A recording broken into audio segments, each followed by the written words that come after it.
Alors, du coup, on va commencer, ça fera venir les retardataires. Bonjour à toutes et à tous. Donc, Sébastien Maréchal, co-directeur de la CRES, la Chambre régionale de l'économie sociale et solidaire. Bienvenue à cette neuvième rencontre du Club des collectivités, animée, réalisée donc, en partenariat avec le RTES, en partenariat avec le CNFPT, donc dédié à cette question de l'énergie. Je vais vous dire deux mots sur qu'est-ce qu'est ce club avant de passer la parole aux personnes qui seront en ouverture. Si tu peux me mettre juste la diapo suivante, Pierre-Alain, pour les nouveaux, les nouvelles, s'il y en a encore, puisque voilà, c'est la neuvième rencontre aujourd'hui. Vraiment, juste la diapo du club, qui doit être après, peut-être, encore après. Voilà, c'est celle-ci.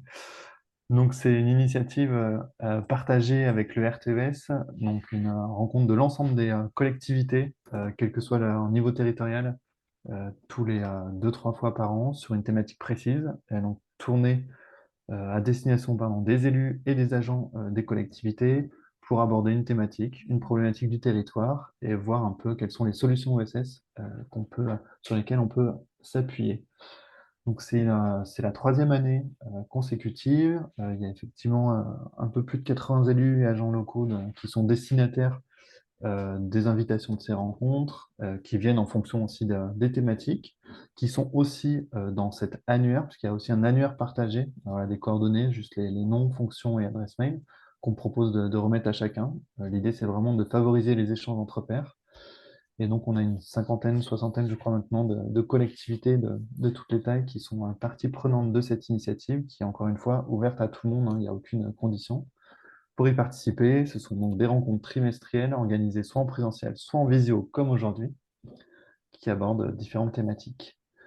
Donc, bienvenue sur cette neuvième rencontre. Je vais assurer l'animation globale. Je serai assisté de Louison Valère, qui est chez nous chargé de projet en stage sur justement l'analyse des politiques publiques relatives à l'ESS, qui donc ça fera le plaisir aussi de modérer les messages ou les questions vous pourriez faire passer dans la messagerie.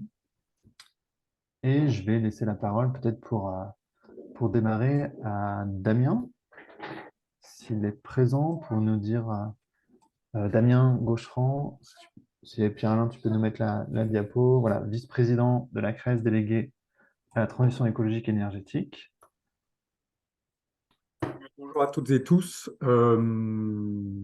Alors, en plus de ce mandat que j'exerce au sein de la Chambre régionale de l'économie sociale et solidaire pour aider justement à la valorisation des initiatives portées localement par des entreprises et des structures de l'économie sociale dans la transition énergétique, j'anime un pôle territorial de coopération économique centré sur les enjeux de la transition énergétique et écologique dans le nord de la Haute-Savoie. Plus précisément en partenariat étroit avec ce qu'on appelle le Genevois français, représenté par une collectivité un peu atypique, qui est la collectivité métropolitaine, le pôle métropolitain de Genevois français. Alors, c'est un sujet de grande actualité, je ne vais pas m'étendre parce qu'il y a énormément d'intervenants de qualité qui vont présenter des choses très, très riches, très, très intéressantes, mais simplement poser quelques éléments de repère.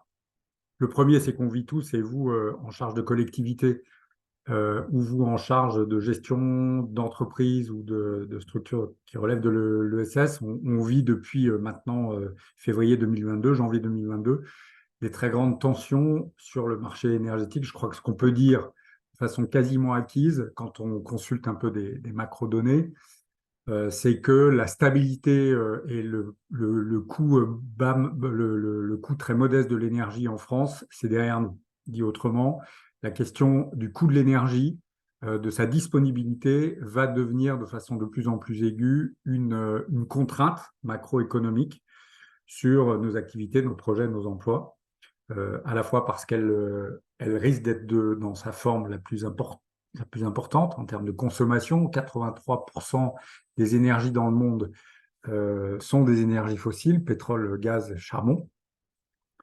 Donc il y a une question de disponibilité dont on voit bien que la réalité à la fois physique et puis géopolitique met un peu en péril, et puis une question de coût, puisque les soubresauts sur les marchés énergétiques deviennent structurels et avec toute une série d'incidences sur les prix.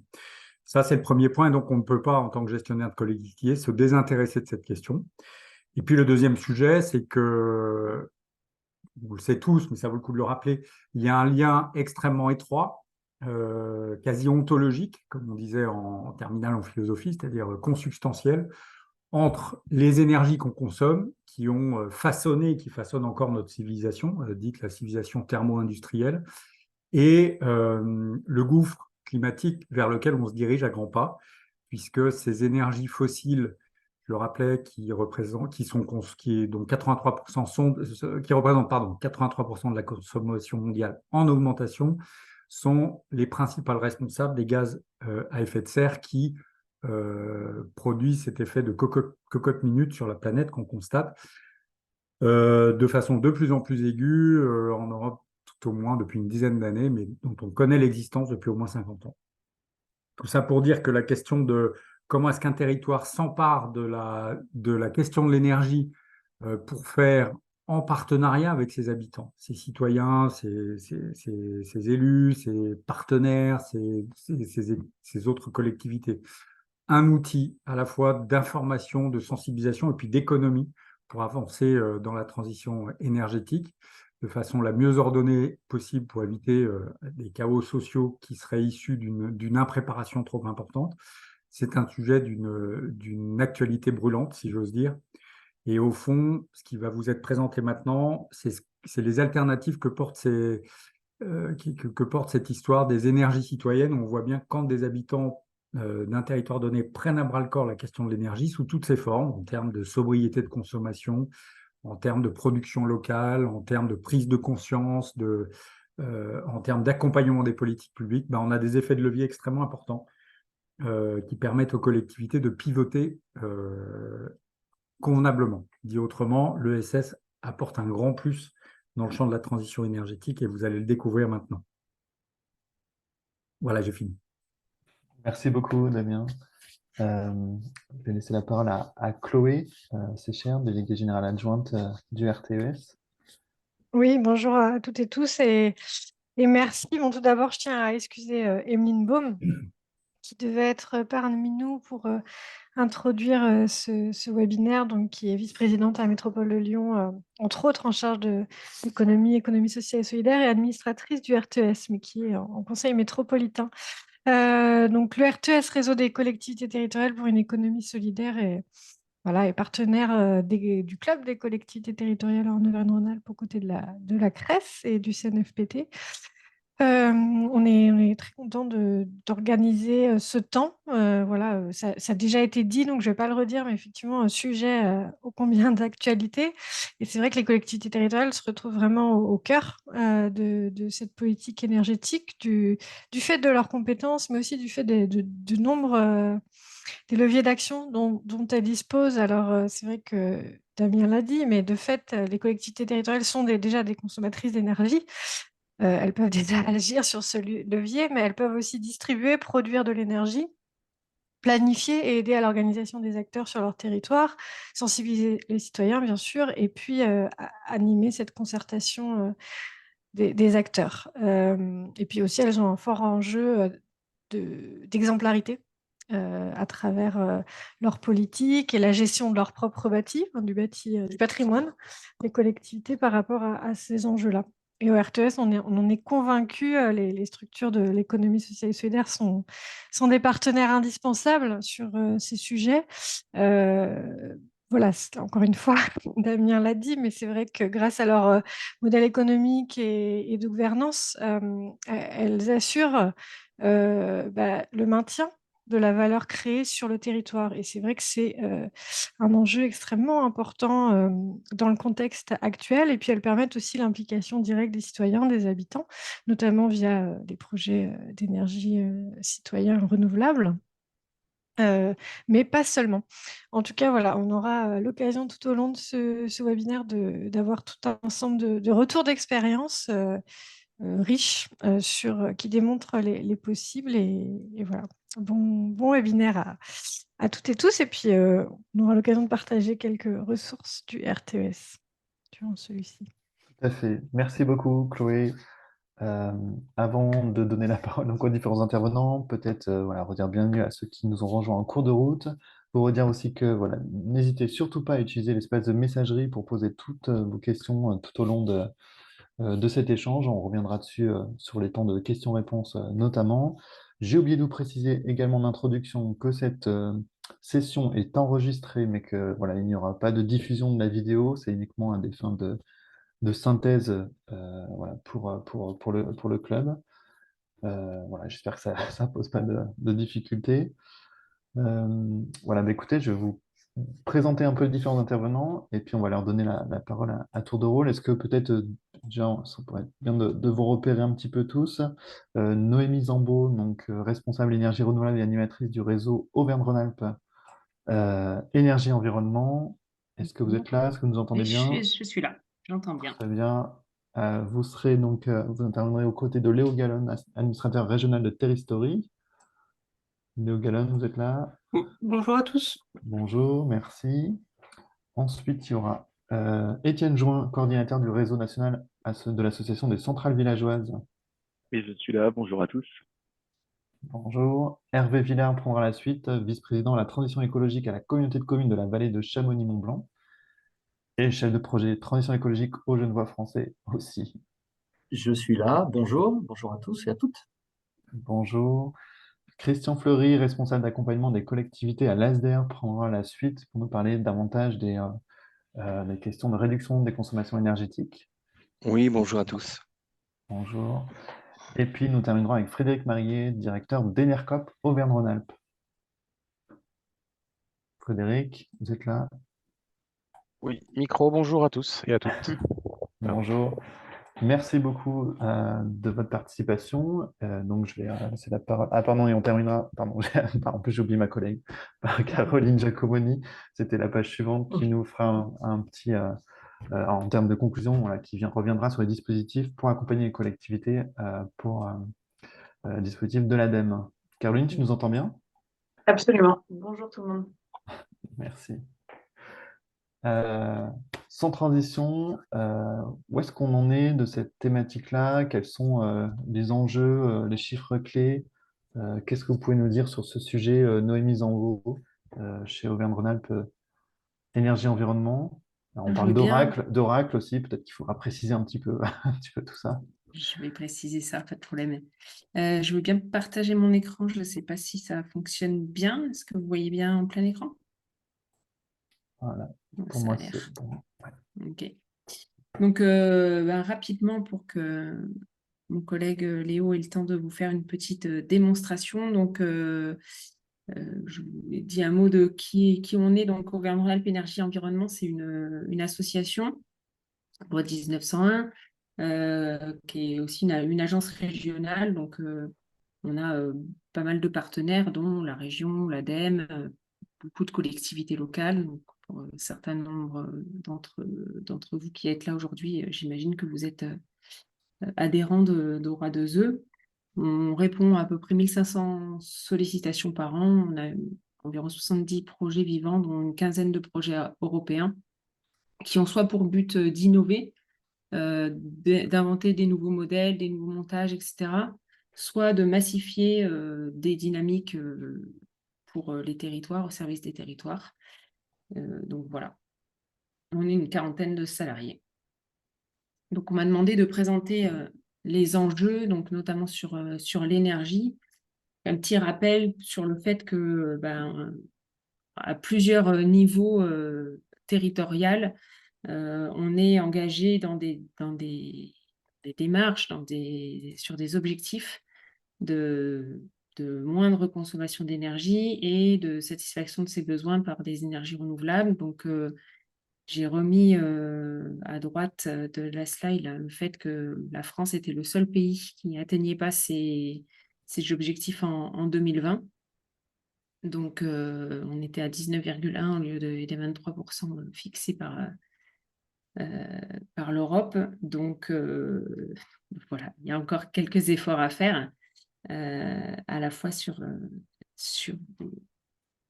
des productions d'énergie renouvelable et puis la maîtrise des consommations. Tout ça pour dire aussi que c'est ces plans, ces schémas, ces ambitions s'imbriquent les unes dans les autres, sont reliées entre elles. Alors, il y a le petit schéma du CEREMA là, qui résume un peu ça et qui n'est pas toujours facile à appréhender.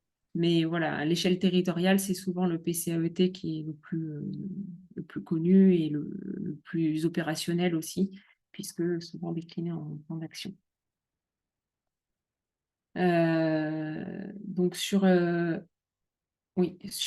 voilà, l'ambition donnée par le SRADET, donc le schéma régional, ce sont les chiffres que j'ai repris ici parce que c'est un webinaire à l'échelle de Auvergne-Rhône-Alpes. Donc, j'ai repris les chiffres du SRADET. Donc, ces documents sont disponibles. Mais donc, en 2030, on vise 30% de baisse d'émissions de gaz à effet de serre, 23% de réduction de la consommation d'énergie et 54% de plus de production d'ENR. Donc là, je vous ai mis quelques chiffres, mais Léo va vous montrer comment retrouver ces chiffres pour votre territoire de façon plus opérationnelle. Mais donc, aujourd'hui, au niveau régional, on satisfait, grâce aux énergies renouvelables, 24% de notre consommation énergétique.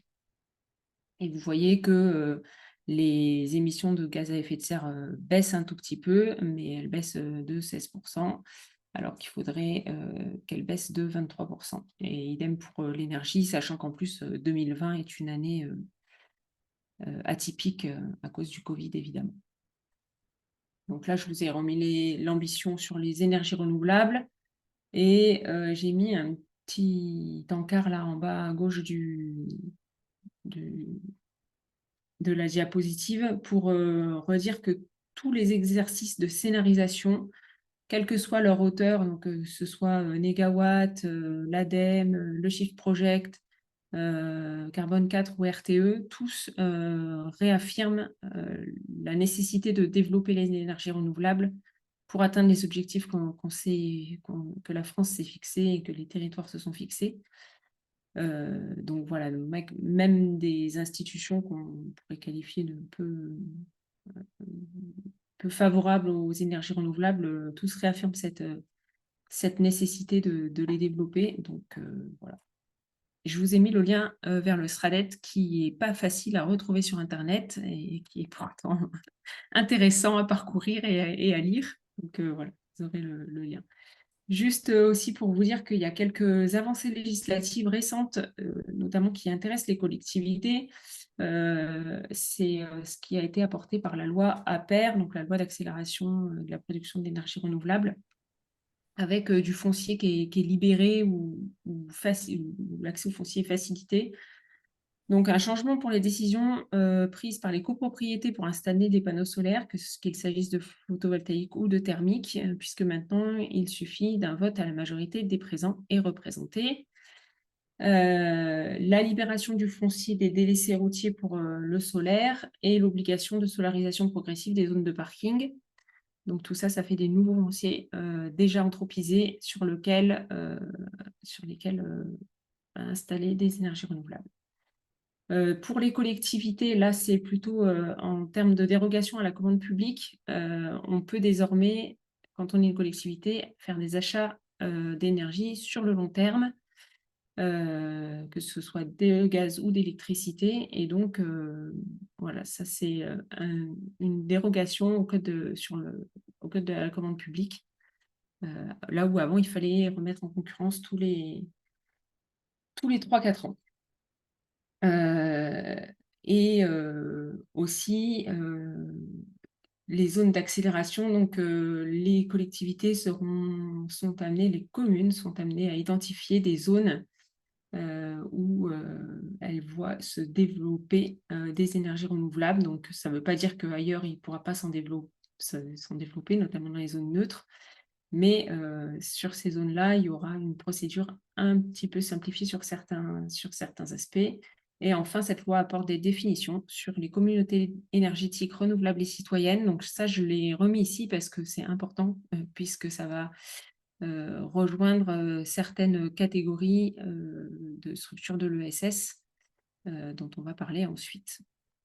Et ça donne aussi une définition de l'agrivoltaïsme et de la conciliation des activités agricoles et de production d'énergie. Je dis un tout petit mot, mais très très rapide, sur les montages à gouvernance citoyenne, parce qu'après, Étienne et Hervé vont détailler ça. Mais simplement pour vous dire qu'il y a différents types de projets d'énergie renouvelable ou d'ailleurs d'énergie tout court, parce qu'il n'y a pas que la production d'énergie, on peut aussi faire d'autres types de projets de services énergétiques. Mais nous, quand on parle de projets citoyens, on parle d'investissement participatif, c'est-à-dire des projets où les citoyens investissent en fonds propres et ont accès à la gouvernance du projet. Qu'il faut bien distinguer des projets participatifs où souvent via une plateforme de crowdfunding, les citoyens sont amenés à financer la dette, mais n'ont pas accès à la gouvernance du projet. Donc voilà, c'est un petit peu différent et sur le fond, c'est très très différent puisque quand on a accès à la gouvernance, ça permet de mettre l'intérêt territorial au cœur de ces projets d'énergie. Ça, c'est la carte des projets citoyens en Auvergne-Rhône-Alpes. Donc, vous voyez qu'il y a tout type de couleurs sur cette carte. Et encore, il manque une vignette de couleurs qui correspondrait aux économies d'énergie, puisqu'on a dans la Drôme le premier projet citoyen de financement d'une rénovation globale et performante. Donc, on est assez fiers de ça. On a aussi en Auvergne-Rhône-Alpes, un en Isère et un en Ardèche, les 2 premiers projets solaires thermiques citoyens de France. Donc, il y a beaucoup de vignettes jaunes et mes collègues vont en reparler tout à l'heure, mais voilà, il y a aussi d'autres couleurs, donc de la production de chaleur, bois, chaleur solaire et maintenant des économies d'énergie. Donc, une diversification qui est vraiment, là encore, au service des territoires, puisque ces acteurs locaux vont embrasser la transition énergétique au sens large. Ben là, l'animation a bugué. Mais tout ça pour vous dire que quand on est une collectivité, on peut faire plein de typologies de projets différents. Il faut savoir qu'est-ce qu'on a envie de faire, quelle place on veut tenir, avec qui. Et on peut faire du co-développement avec des structures privées, on peut impliquer les citoyens à plusieurs niveaux, etc. Donc, se poser les bonnes questions pour avoir la bonne stratégie de co-développement. Et enfin, avant de laisser la parole à Léo, vous annoncez plusieurs temps forts. Donc, Oracle, c'est donc le réseau d'Auvergne-Rhône-Alpes sur les projets citoyens de production d'énergie. On a une prochaine journée à Heure, dans la Drôme, à côté de Cré. C'est ouvert à tous et gratuit. Et donc, vous pouvez encore vous inscrire jusqu'à la fin de la semaine. On organise aussi le 5 septembre à Valence une formation, ce qu'on appelle le module 1. Donc, c'est un peu le module de base qu'on fait chaque année, qu'on co-organise avec l'ADEME. Et donc, ça sera le 5 septembre à Valence. Là aussi, c'est gratuit. Et enfin, Aura 2E organise aussi, ou participe plutôt à ces 3 événements à venir. Le 13 septembre, on organise avec Aura DS une conférence sur le solaire photovoltaïque au service des collectivités. Terristory, si la démonstration de Léo ne vous suffit pas, il y aura un webinaire dédié à cet outil-là le 4 juillet. Et enfin, le 7 juillet, donc là, Terristory aura un stand aussi. On n'organise pas, la région organise une journée dédiée aux collectivités sur défis climatiques et énergétiques. Agissons ensemble. Et donc, il y aura aussi un stand de Terristory. Léo, je te laisse le partage. Merci Noémie. Je vais reprendre la main très rapidement sur le partage pour vous montrer Terristory.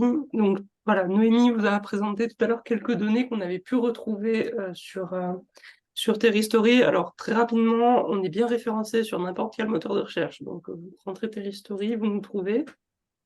Vous sélectionnez votre région, puisque Terristory est actuellement coporté par 6 régions, donc il faudra prendre le temps de choisir celle qui nous concerne, ici en l'occurrence le Rhône-Alpes.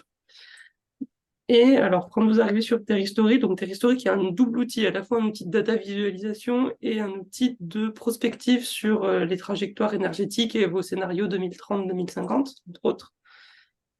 qui donc va vous permettre d'une part de faire de la data visualisation et d'autre part donc de calculer un peu vos trajectoires en fonction des plans d'action que vous pouvez mettre en œuvre.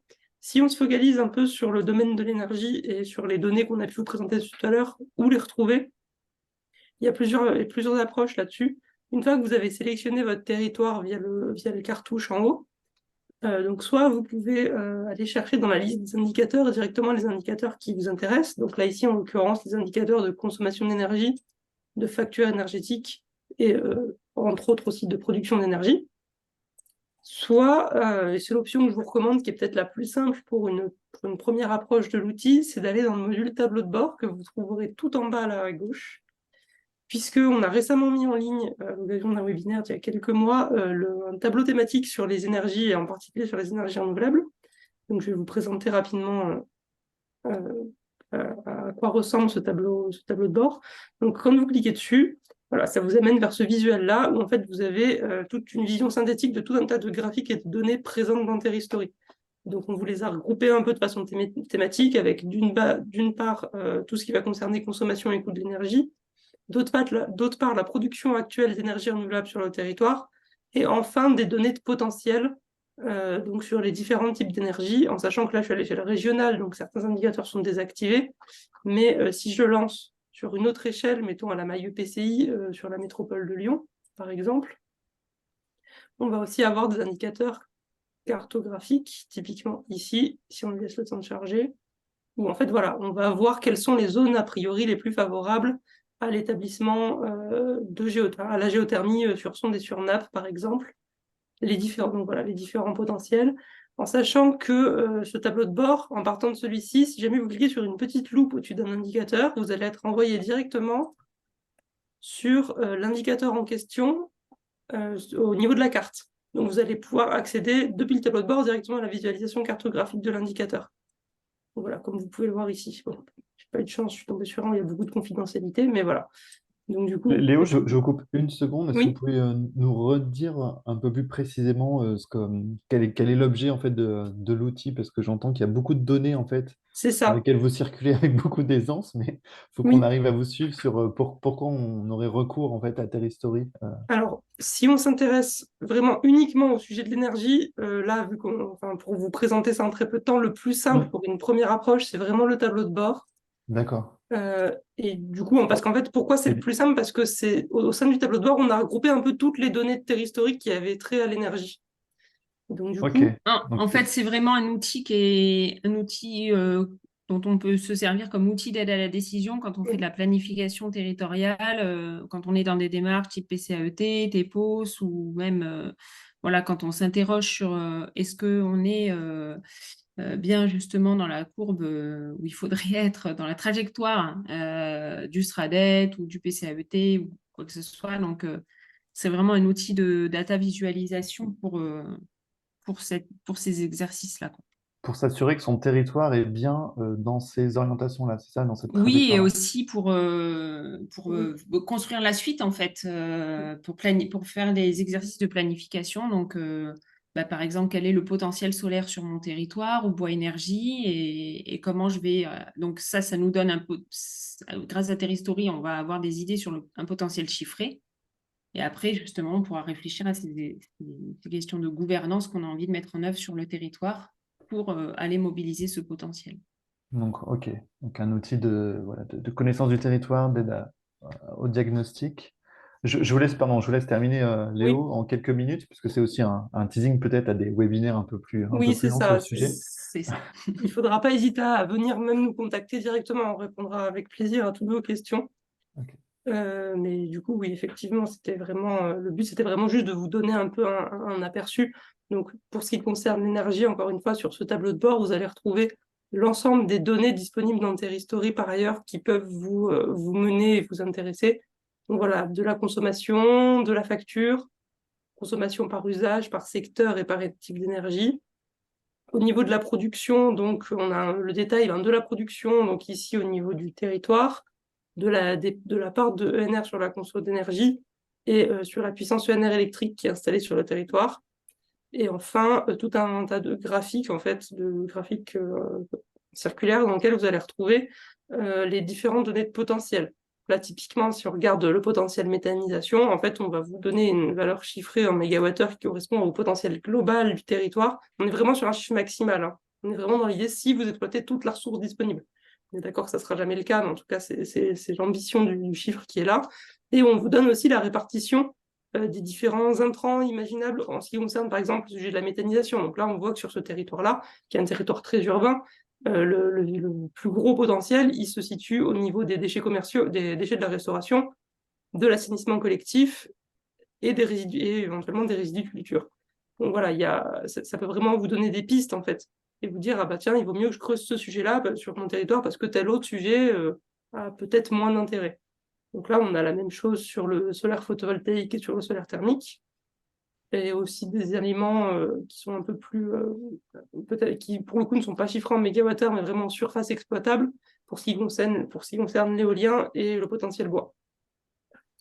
Donc, si à ça on rajoute les données de potentiel géothermique, vous avez vraiment là, en fait, via ce tableau de bord, un panorama de l'ensemble des données disponibles sur la thématique énergie et énergie renouvelable au sein de Terristory. Et vous pouvez naviguer en fait directement à partir de ce tableau de bord vers les différents indicateurs directement au niveau cartographique via les petites loupes en fait que vous avez juste ici, qui vont vous ramener vers la carte à chaque fois. Ok. Et pour ce qui est de la partie prospective, sans rentrer dans le détail, juste pour vous montrer, on a aussi tout un module dans lequel le territoire peut visualiser ses trajectoires, définir sa trajectoire future comme il l'entend. Donc là, ici, typiquement sur l'énergie consommée, dire en 2030, je vis tant et en 2050, je vis tant. Donc pareil pour la production d'énergie renouvelable, pareil pour la trajectoire gaz à effet de serre. Et ensuite, on a tout un tas d'actions sur lesquelles le territoire va pouvoir venir cliquer et paramétrer. Et donc une fois qu'il a pris le temps, je vous passe vraiment les détails parce que c'est vraiment très long à présenter, une fois qu'il a pris le temps de remplir toutes ces actions bien précisément, etc., on arrive... en fait, oui, le Terristory va pouvoir lancer un calcul et dire, au vu de où vous en êtes pour les dernières données disponibles qu'on a et des actions que vous avez définies juste au-dessus, on estime qu'en 2030, en 2050, vous serez à tant de production de NR, tant de consommation d'énergie sur votre territoire. Donc voilà, ça c'est vraiment pour l'aspect prospectif. Ça vous permet d'avoir des graphiques de ce type, où typiquement, voilà, sur l'énergie renouvelable produite, on voit que la part monte, mais visiblement les actions déterminées avant ne sont pas suffisantes pour atteindre les objectifs qu'on s'était fixés au tout départ. Donc voilà, là, je ne vais pas rentrer plus dans le détail parce que le module est vraiment très complexe, c'est vraiment juste pour vous donner un aperçu et une envie de revenir nous voir et de nous poser des questions. Mais voilà, il y a aussi ce volet-là dans Terristory. Donc diagnostic du territoire, identification des potentiels et on va jusqu'à simulation d'un plan d'action en fait. Sur les Ok, trajectoires. écoutez, merci beaucoup pour cette première intervention et puis synthétique par rapport à cet outil qui paraît très complet. Donc Noémie Zambo nous a posé le cadre, nous a rappelé les enjeux climatiques, énergétiques, a posé aussi les cadres d'objectifs, moins 30% des gaz à effet de serre, plus 54%, j'ai noté, pour la production d'énergie renouvelable. Donc il y a des objectifs ambitieux à poursuivre. Et donc l'outil Terristory qui nous permet de territoire par territoire, voir si on arrive et comment on arrive à s'inscrire dans ces trajectoires-là. N'hésitez pas à poser vos questions aussi si vous avez des demandes de précision par rapport à ça. Je vous propose d'enchaîner, et on reprendra peut-être d'autres questions sur cette thématique-là, mais d'enchaîner avec les témoignages suivants pour qu'on ne perde pas trop de temps, et puis on commencera les questions juste après. Je vais laisser la parole, donc on va commencer par s'intéresser effectivement, Noémie, vous l'avez cité plusieurs fois, ces initiatives de production durable, de mobilisation citoyenne. Qu'est-ce qu'il en est exactement dans notre région? Voilà, on a Étienne Join qui va sans doute nous éclairer énormément sur cette question-là, coordinateur du réseau national Centrale Villageoise. À vous la parole. Merci beaucoup. Du coup, est-ce que je vous laisse passer les slides ou vous voulez que je prenne la main sur l'écran? Super, vous avez mes slides. Merci. Donc, l'objectif pour moi, c'est que en une petite dizaine de minutes, je vais essayer de vous expliquer ce que sont les centrales villageoises et dans quelle mesure elles interagissent avec leur collectivité, ce qu'elles apportent aux collectivités et comment les collectivités peuvent s'impliquer dans ces projets-là. Donc, sur la slide suivante, il y a une petite synthèse de ce que sont les centrales villageoises. Ce sont des sociétés qui sont gouvernées par des citoyens gérés également par des citoyens bénévoles et qui, à l'échelle d'un territoire d'action défini, vont porter des projets de transition énergétique, que ce soit de production d'énergie renouvelable, mais également des projets de sensibilisation aux économies d'énergie notamment. C'est des projets des structures qui vont intégrer tous les acteurs du territoire, donc à la fois les citoyens, mais également les collectivités et des entreprises locales. Et l'idée, c'est bien d'avoir tout ce monde-là, tous les acteurs du territoire au sein de l'actionnariat et dans la gouvernance des projets, de manière à développer des projets qui soient le plus adaptés aux enjeux du territoire et surtout qui profitent au territoire via leurs retombées économiques. Pour la petite histoire, c'est un modèle de structuration de projets citoyens. On parlait tout à l'heure des projets citoyens qui sont structurés à l'échelle régionale au sein du réseau Oracle et à l'échelle nationale au sein du réseau partagé, énergie partagée. Donc les centrales villageoises, ils s'inscrivent dans ces réseaux-là. Hein. C'est une solution de mise en œuvre de ces dynamiques et une solution de structuration qui a été mise en place depuis le début des années 2010, initialement par l'agence Aura2E, donc on vient d'écouter, mais depuis 2018 au sein d'une association nationale, cette fois-ci, puisque le modèle aujourd'hui est national.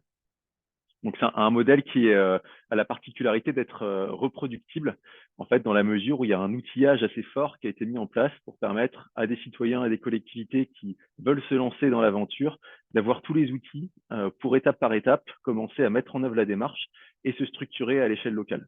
Voilà. Et puis il y a une charte. Bon voilà, je vous refais pas le détail, mais vous avez compris qu'il y a quelques piliers forts, notamment l'aspect gouvernance citoyenne et coopérative et l'approche locale et territoriale de la démarche. Donc sur la slide suivante, un petit mot sur l'association en elle-même. Non, pardon, je commence une petite slide sur le modèle en lui-même. Simplement pour schématiser la manière dont ça fonctionne. Donc, ce sont des acteurs du territoire, qu'ils soient citoyens, collectivités ou autres, qui mettent de l'argent dans une société locale. Donc, ils sont actionnaires de cette société, ils investissent au capital.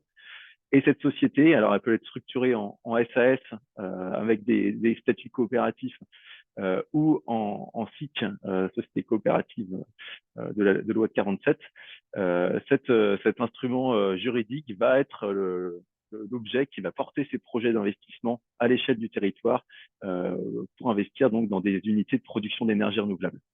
Et donc ces sociétés elles vont être accompagnées par un grand nombre d'acteurs, peuvent être à la fois des acteurs de réseau, comme nous on le propose au sein de l'association Centrale Villageoise, mais également des acteurs locaux, techniques, qui vont les accompagner aux phases plus cruciales. Et puis l'objectif, c'est que ça crée une boucle en fait, cette activité économique, et que la vente d'énergie et donc les revenus provoqués par les investissements dans les unités de production, profitent au territoire, d'une part par le réinvestissement dans de nouveaux projets, et d'autre part par le versement de dividendes aux actionnaires locaux. Donc sur la slide suivante, je voulais parler un petit peu du réseau et de la manière dont ça se structure en fait à l'échelle nationale. Donc on a une association qui va en fait rassembler tous ces collectifs de citoyens et qui va faire de la mutualisation de moyens en leur fournissant des outils, des services partagés et des formations pour faire monter en compétence les bénévoles qui s'impliquent dans ces structures-là. Je vais aller assez vite là-dessus, parce que je pense que ce qui vous intéresse surtout, c'est voilà, la manière dont après ça fonctionne avec les collectivités. Est-ce que ça marche et comment ça marche exactement? Alors, slide suivante. Donc, quelques chiffres pour finir. Donc aujourd'hui, c'est un réseau qui a plus de 60 collectifs implantés en France et donc qui ont déjà un peu d'expérience, hein, puisqu'il y a plus de 400 installations qui sont en service au sein de tout le réseau et en fait avec un gros maillage en région Auvergne-Rhône-Alpes, d'où vient le modèle. Cette slide suivante. Et donc, pour parler du lien aux collectivités, donc en fait, les collectivités elles peuvent être impliquées dans la démarche à différents niveaux. Déjà, à l'occasion de l'émergence d'un groupe, nous, ce qu'on observe, c'est que parfois, les centrales villageoises elles sont issues de dynamiques plutôt citoyennes, bénévoles, issues d'associations, mais parfois, elles sont aussi à l'origine, à l'initiative de collectivités qui veulent booster la mobilisation citoyenne autour de l'énergie sur leur territoire et qui vont soit mettre des moyens en propre pour animer une démarche d'émergence d'un groupe, soit missionner une structure dédiée pour faire ça. Par exemple, en Haute-Savoie, Damien a évoqué Innoval tout à l'heure. Innoval a joué ce rôle pour les collectivités de catalyseur un petit peu et d'accompagnateur des dynamiques. Donc, voilà, donc la collectivité peut être proactive dans la création d'une dynamique citoyenne autour de l'énergie sur son territoire. Ensuite, par la suite, au niveau de la prise de participation, elle a la possibilité de prendre des parts et donc de participer à la gouvernance et au financement des projets. Donc aujourd'hui, à l'échelle du réseau, on a 275 collectivités locales qui ont pris des parts dans la centrale villageoise de leur territoire. Et puis après, elles peuvent faciliter les projets en eux-mêmes, notamment en mettant à disposition leur foncier. Parce que en fait, l'objectif, c'est de solariser des toitures publiques ou privées qui vont en fait être louées sur une durée d'une vingtaine d'années aux propriétaires et sur lesquelles la structure centrale villageoise va investir. Et donc aujourd'hui, il y a à peu près la moitié des installations photovoltaïques centrales villageoises qui sont installées sur du foncier public. Sur la slide suivante, je vais vous parler de quels avantages elles peuvent y trouver, ces collectivités. D'abord, il y a l'aspect solarisation elle-même, parce qu'il y a de plus en plus d'obligations de solariser son foncier. Alors, soit des obligations légales, et puis après, il y a des enjeux en termes de participation à la transition énergétique et des enjeux d'image aussi pour les collectivités, de montrer que voilà, il y a des actions qui sont faites sur le foncier. Et c'est donc cette solarisation, pour la collectivité, elle est faite sans investissement financier de sa part et sans investissement en ressources humaines. C'est-à-dire qu'elle n'a pas beaucoup de temps à dédier à ça. Elle confie l'opération à un collectif citoyen qui réalise l'opération pour elle. Mais malgré tout, elle a quand même l'opportunité, si elle le souhaite, d'investir dans les installations qui seront mises en place sur son foncier et à la hauteur qu'elle le souhaite, puisqu'elle peut prendre des parts dans la société centrale villageoise. Et enfin, un petit détail qui peut avoir son importance dans le contexte qu'on connaît d'augmentation des prix de l'énergie, ça peut être aussi une opportunité sur certains montages qu'on appelle d'autoconsommation collective, de pouvoir valoriser l'électricité produite sur le foncier public au sein même des bâtiments de la collectivité, et donc d'avoir accès à une énergie qui va être à des prix maîtrisés sur le long terme, et donc pouvoir se protéger un petit peu face aux dérèglements et aux prix de marché que l'on a pu connaître ces derniers mois. Et puis après, le point sur lequel nous, on veut insister aussi au sein du réseau central villageois, c'est que la démarche, elle n'est pas seulement de créer des kilowattheures d'énergie renouvelable. Elle va au-delà de ça, et il y a des co-bénéfices, des plus-values qui sont plus d'ordre social, sociétal, notamment via le fait que ces projets, ils vont réussir à fédérer des gens autour d'un projet, que ce soit des citoyens, mais également créer des nouveaux liens entre élus et citoyens autour de ces projets qui sont co-portés.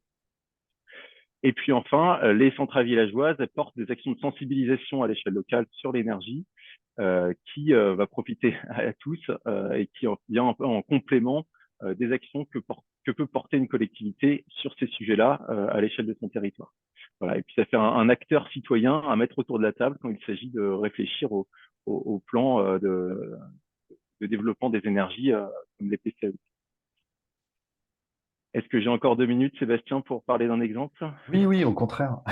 Super. On est preneur d'un exemple.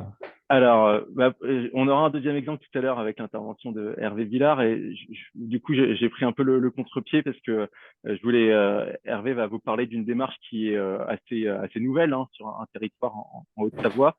Moi, je vais vous parler d'une démarche qui est bien implantée et de la centrale villageoise qui est aujourd'hui la plus grosse et qui a le plus d'impact sur son territoire. Donc, c'est les centrales villageoises Grésy 21 dans la vallée du Grésivaudan en Isère. Donc qui agit à l'échelle de la communauté de communes du Grésivaudan et qui a réussi à fédérer embarquer les collectivités locales dans l'aventure avec une vingtaine de collectivités qui sont actionnaires aujourd'hui de la centrale villageoise, donc aussi bien des communes que la communauté de communes et le parc naturel régional de Chartreuse qui est pour partie couvert par le territoire de la centrale villageoise. Ça se matérialise donc à la fois par un investissement au capital, mais aussi une participation dans la gouvernance avec, dans le conseil de gestion de Grésy 21, 3 représentants issus des collectivités actionnaires. Donc, il y a 2 communes et la Comcom.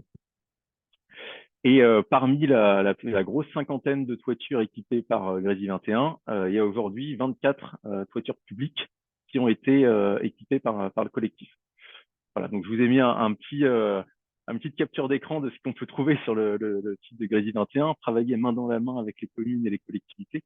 Voilà, c'est bien ça l'ADN du modèle, c'est d'essayer de trouver les complémentarités et en fait, de pouvoir apporter une expertise, parce qu'en fait, les bénévoles qui sont impliqués là-dedans deviennent experts de ces sujets et peuvent proposer des services aux collectivités dans une logique gagnant-gagnant. Et donc, sur la slide suivante, je vous ai donné quelques exemples supplémentaires de ce que fait Grésy 21 sur son territoire. Alors, je n'ai pas encore la slide suivante. Voilà. Parce que Grésy 21, au-delà de l'aspect mise en place de toitures photovoltaïques, c'est bien diversifié et donc travaille avec les collectivités sur plein d'autres sujets. Donc, pour toujours continuer à parler d'énergie, il travaille à la fois sur comment l'énergie produite sur le foncier public peut profiter encore plus aux collectivités. Et ils sont en train d'étudier des nouveaux montages et notamment la possibilité de faire des projets en autoconsommation individuelle sur du foncier public avec un tiers investissement citoyen, mais l'énergie produite bénéficierait au bâtiment. Donc voilà, ils sont en plein dans les contrats. C'est un sujet sur lequel aussi à l'échelle de l'association, on a beaucoup travaillé. Ils sont diversifiés aussi en termes d'énergie développée avec un premier projet hydroélectrique sur lequel ils ont commencé à mener des études avec l'idée de co-investir dans ce projet via une société dédiée qui rassemblerait le collectif citoyen Grésy 21 et la commune où est situé le projet et qui possède le foncier. Bon, malheureusement, ce projet-là, il est un petit peu en stand-by du fait de problèmes sur le site, mais ça montre voilà, qu'il y a eu cette réflexion de trouver des nouveaux montages pour travailler ensemble sur des projets concrets d'un peu plus grande ampleur. Et puis après, sur la brique sensibilisation, ils ont mis en place un projet qui s'appelle Énergie Jeune, où ils ont déjà fait deux années, où ils ont embauché plusieurs jeunes en service civique, dans l'objectif que ces jeunes aillent parler aux jeunes, aux plus jeunes, et donc puissent intervenir dans les collèges, les écoles et les lycées à l'échelle du Grésivaudan pour parler, sensibiliser aux enjeux du réchauffement climatique. Et ça, c'était une démarche qui était complètement orchestrée et assurée par les bénévoles de Grésy 21, mais avec un soutien fort de la collectivité pour tous les aspects pratiques, accueillir les jeunes dans des bureaux, dans une des collectivités, etc. Voilà. Donc, il y a plein d'autres exemples à l'échelle du territoire d'actions qui bénéficient au territoire et parfois aux collectivités directement pour vous montrer que voilà, ces projets citoyens, une fois qu'ils sont mis en place, ça va vraiment au-delà de l'aspect production d'énergie verte, mais que ça peut être des atouts pour le territoire sur tous ces divers aspects. Merci beaucoup, Étienne, effectivement, pour la présentation de ce modèle éprouvé avec beaucoup d'impact, hein, noté, étudié. Je vois aussi dans les messages que Noémie nous a partagé une étude sur les impacts sociaux des projets d'énergie citoyenne. On voit, ça embarque du monde, effectivement, un collectif de citoyens, des collectivités. Là, vous avez mis en avant un exemple qui a, je pense, près de 10 ans, ou peut-être un peu plus d'expérience. Donc, forcément, il y a beaucoup d'impact sur la production, mais aussi sur la sensibilisation. Est-ce que, si on se tourne du côté de la vallée de Chamonix, Mont-Blanc, Hervé Villard, c'est, je crois, une trajectoire que vous essayez de suivre, de mettre en place, en tout cas, une initiative que vous essayez de mettre en place avec le Toit des Cimes? Ouais, c'est exactement ça. Merci Sébastien et merci à Étienne pour cette parfaite introduction et ce parfait portrait des centrales villageoises et de tous les bénéfices qu'elles peuvent apporter. Ouais, nous, de la problématique de la vallée de Chamonix, elle est probablement analogue à celle d'autres territoires. C'est que face aux défis climatiques, face aux défis énergétiques, il nous faut faire feu de tout bois et trouver toutes les solutions à notre portée. Et face au sentiment que la collectivité seule ne pouvait pas tout régler, il nous est apparu vraiment à la fois utile, pertinent et complètement raisonnable, j'allais dire, de faire appel aussi au pouvoir d'action de nos habitants. Et ce qui est apparu au fil des semaines, c'est que si on arrivait dans ce territoire de la vallée de Chamonix, qui, comme vous le savez, ou comme vous vous en doutez, je pense, est montagneux, avec des massifs qui sont très élevés, puisqu'on est au pied du Mont Blanc et qu'on est donc dans des zones a priori pas toujours très favorablement exposées au soleil. Il y a des secteurs de la vallée qui ne voient pas du tout le soleil à cause de ce qu'on appelle le masque pendant 3 voire 4 mois de l'année. Donc, il reste 8 mois pour produire de l'électricité d'origine solaire. On s'est dit que si on arrivait, nous, à démontrer que le modèle central villageoise était effectif chez nous, eh bien, on levait tout un tas de freins psychologiques peut-être pour d'autres territoires en France, parce qu'on cumulait un certain nombre de handicaps. Alors, face à ce constat, c'est vrai qu'on s'est senti à la fois déterminé à faire émerger une centrale villageoise, mais qu'on ne s'est pas senti vraiment capable, nous, collectivités, de faire émerger un tel collectif. Donc, ce qu'on a demandé, et ça a été déjà évoqué à quelques occasions, c'est à Innoval d'intervenir, parce qu'Innoval commençait, et maintenant on ne peut plus dire que Innoval commençait. Innoval a une véritable expérience en termes d'agitation du terreau associatif, j'allais dire.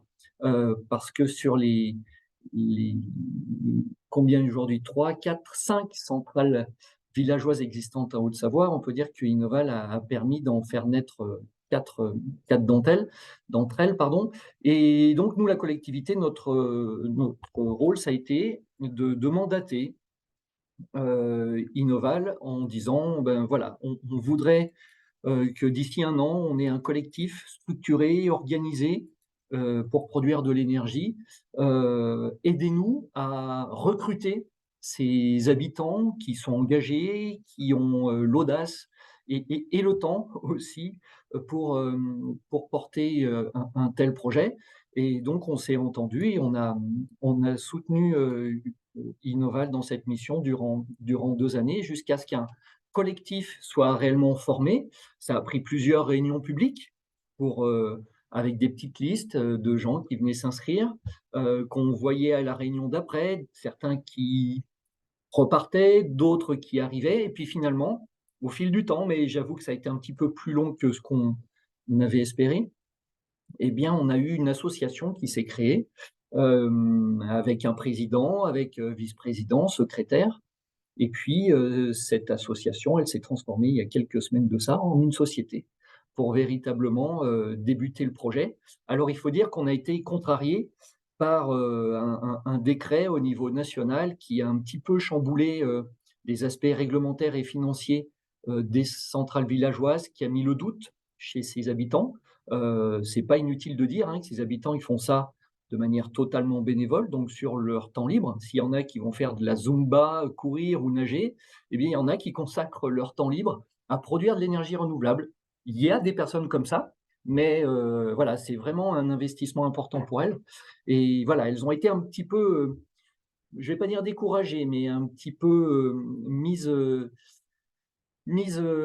en doute par ce décret au niveau national, qu'on a réussi à contourner, mais aujourd'hui, ça y est. La société s'appelle donc Toit des Cimes. Il y a des gens qui sont spécialisés dans la communication, qui sont emparés, qui ont créé un logo, qui font des affiches pour les réunions publiques. Il y en a qui sont plutôt des spécialistes du financier et du réglementaire, qui ont écrit les statuts.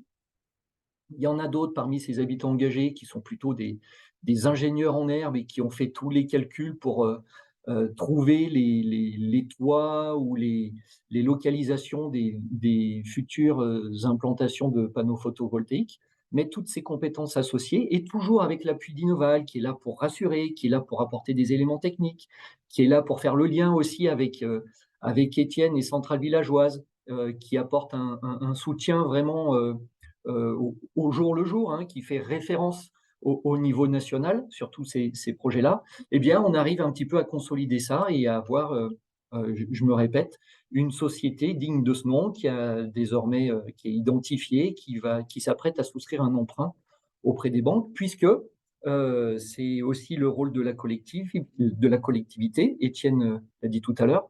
Après avoir impulsé l'émergence de ce collectif, Désormais, on le soutient en étant nous aussi devenus membres fondateurs de la société. On a pris des parts de manière totalement symbolique, hein, sur le plan financier, mais on a pris des parts.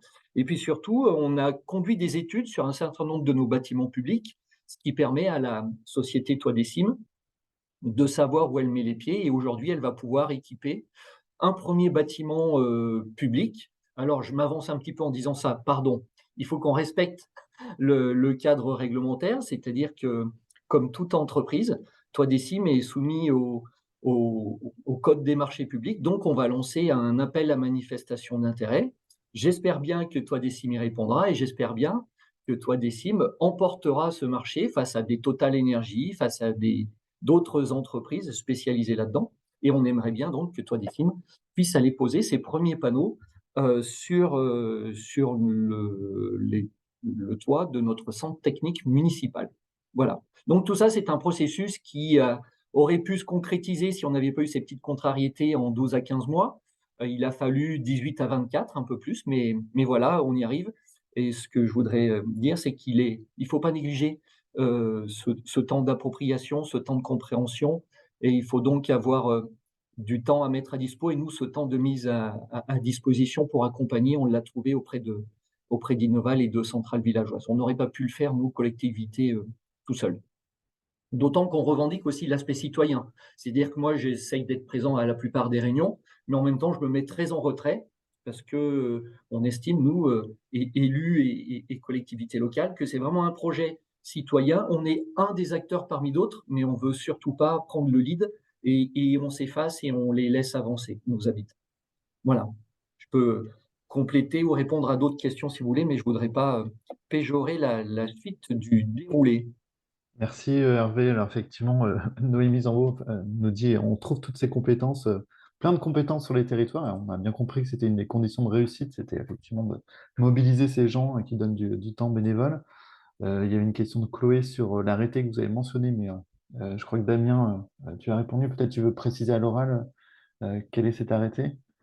Oui, ou sous le contrôle d'Étienne, dont c'est le quotidien, il connaît ça par cœur, mais en fait, dans les modèles économiques des centrales de petite installation, Étienne, arrête-moi si je dis une bêtise, jusqu'en septembre 2021, là où les modèles économiques étaient un peu tendus, et c'est notamment le cas dans la vallée de Chamonix, où Hervé disait que ça a un peu bousculé l'équipe, ça l'a vraiment traumatisé, parce qu'en fait, on est sur des modèles économiques tendus, avec une productivité un peu plus faible, des caches proches et lointains assez considérables. Il y a déjà donc un enjeu technique fort.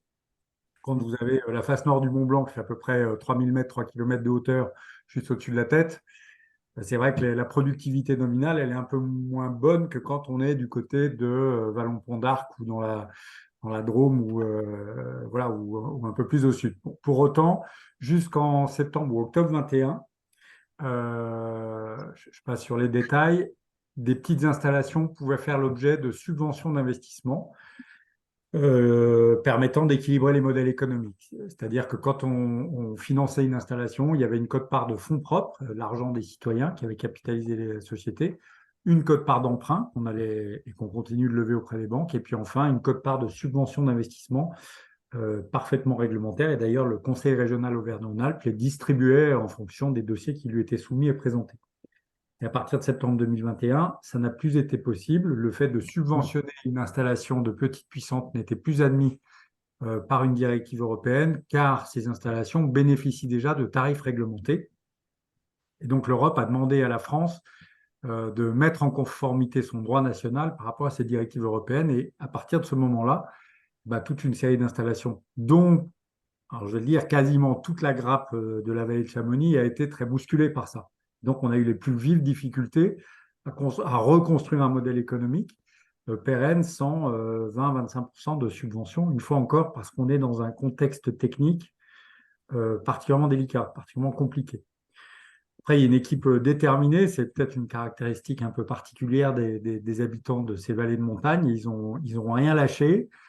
On a fait une pause, on a pris du temps sur la structuration du projet, mais rien n'a été lâché. On a revisité à fond, grâce à l'aide de la collectivité notamment, qui a accepté de payer un certain nombre d'études préparatoires pour éviter à ce que l'argent citoyen soit trop risqué dans ces études de préfiguration. Mais quelques hypothèses qu'on avait prises se sont confirmées justes et donc on a pu, sur le fondement d'une productivité consolidée avec des panneaux qui produisent mieux, une analyse un peu plus fine des sites, etc., on a pu dire, bon, OK, ça va être fin, ça va être tendu, mais on y va quand même. Et donc le projet a redémarré formidablement bien il y a quelques semaines de cela, on va dire 2 mois, 2 mois et demi, 6 à 8 semaines. Donc voilà, c'est ça l'histoire de l'arrêté, mais ça a bousculé tout le monde, hein. Pardon d'avoir été un peu long, peut-être Hervé, Étienne, mais bien sûr, peut-être disons un Non, mot. c'était clair. Ouais, et Étienne l'a précisé dans le chat, en effet, je viens de voir ça, l'arrêté tarifaire de septembre 2021, qui a mis un petit coup d'arrêt, un petit coup de tension à tout le monde. Ouais. C'était ça. Merci. Chloé Séchère vous pose la question, Hervé, là, de savoir si vous avez eu un travail spécifique dans l'écriture du cahier des charges. Alors, sur le cahier des charges pour missionner Innoval? Non, parce qu'ils ont des tarifs raisonnables. Et Non, Chloé. pardon. Sur l'AMI, Sur- non? Oui, voilà, l'AMI. Ah oui, sur l'AMI, par contre, oui, on est en train de procéder à ça, mais c'est des choses qui, là aussi, sont parfaitement maîtrisées maintenant par Centrale Villageoise au niveau national et qui met à disposition des collectivités intéressées tout ce qu'il faut pour qu'on soit dans les clous de la légalité, pour que on borne bien les choses, à la fois pour qu'on n'ait pas de reproches de qui que ce soit ensuite, et puis aussi pour qu'on ait la quasi-certitude que seule une centrale villageoise présente sur notre territoire puisse répondre. Merci beaucoup, en tout cas, pour ces deux témoignages. Si vous avez... Il faut vraiment dire que centrale villageoise fait office pardon, c'est peut-être péjoratif, mais dans mon esprit, ça l'est pas. C'est une vraie boîte à outils qui est collective et qui est mise à disposition de toutes les collectivités et de tous les habitants qui souhaiteraient lancer là-dedans. Aujourd'hui, en 2023, les habitants qui souhaitent se lancer et les collectivités qui veulent les accompagner ne sont plus seuls. C'est un terrain qui commence à être bien balisé, et particulièrement en Auvergne-Rhône-Alpes où tous ceux qui connaissent l'histoire savent que ça a été une région précurseur. Quel est le féminin de précurseur? C'est un E à la fin, hein. Voilà. En tout cas, pilote ou pionnière. Ouais. Merci. Alors, je sais qu'on a quelques représentants de communautés de communes, communautés d'agglomération. N'hésitez pas aussi à prendre la parole ou à témoigner aussi de votre expérience. Merci en tout cas énormément, Hervé Villard et Étienne Join, pour ces deux premiers témoignages sur voilà, ces enjeux de production, mais qui dépassent effectivement l'impact de la production d'énergie renouvelable, avec cet impact aussi sur la mobilisation citoyenne et incidemment la sensibilisation de citoyens. Alors, si vous avez d'autres questions qui vous viennent au fur et à mesure, n'hésitez pas. Sinon, je vous propose qu'on enchaîne par cette autre thématique avec Christian Flory et puis Frédéric Marillet, qui est au-delà de la question de la production. Alors, Chloé Séchère le disait un petit peu, les collectivités sont elles-mêmes aussi euh, des propres consommatrices d'énergie. Qu'est-ce qui existe aujourd'hui comme initiative? Comment les collectivités peuvent s'appuyer sur des dispositifs d'initiatives existantes en lien avec l'ESS pour être sur des pratiques de consommation plus sobres? Je vais laisser la parole peut-être à Christian Fleury en premier, responsable d'accompagnement des collectivités territoriales au sein de l'ASDER. Peut-être nous redire voilà, en 2 mots ce qu'est l'ASDER Oui, pour ceux qui connaissent pas. si dans un premier temps, vous pouviez me donner le partage d'écran. J'appelle la technique Pierre Alain aussi. Je crois que c'est lui qui a la main sur le partage d'écran. Allô, la technique. Il faudrait sortir effectivement de cette diffusion et puis vous laisser la Il main. faut- Vous avez votre Voilà, support. Voilà. très Oui, bien. allô? Oui, Allô, ici la la technique. technique est là. C'est bon pour vous? Est-ce que vous voyez mon écran? Super, merci Pierre C'est Alain. très bien, oui. Oui, c'est bon. Parfait. Merci. Donc, rapidement, pour ceux qui ne connaissent pas l'ASDER, en fait, l'ASDER, on a une structure savoyarde qui est divisée en deux pôles, je dirais. Il y a un centre de formation, l'école du bâtiment durable, qui forme sur tout ce qui est maîtrise de l'énergie, éco-construction et énergie renouvelable. Et il y a la partie service local de l'énergie qui accompagne particuliers, copropriétés et collectivités. Donc moi, je suis responsable du pôle collectivité. Donc on accompagne les communes sur toutes ces thématiques. Alors là, on va plutôt parler effectivement de consommation énergétique et donc de sobriété. Donc la sobriété, c'est effectivement une démarche qui amène à réduire des consommations d'énergie. Mais ce qui est important, c'est de savoir, c'est que cette démarche, elle doit être collective et que chaque individu pourra faire sa part, mais ne fera pas l'ensemble des objectifs de sobriété si on veut atteindre des scénarios peut-être pas 100% renouvelables. Enfin, nous, on le défend du scénario négawatt, mais voilà, au moins avoir une forte ambition sur la baisse des consommations.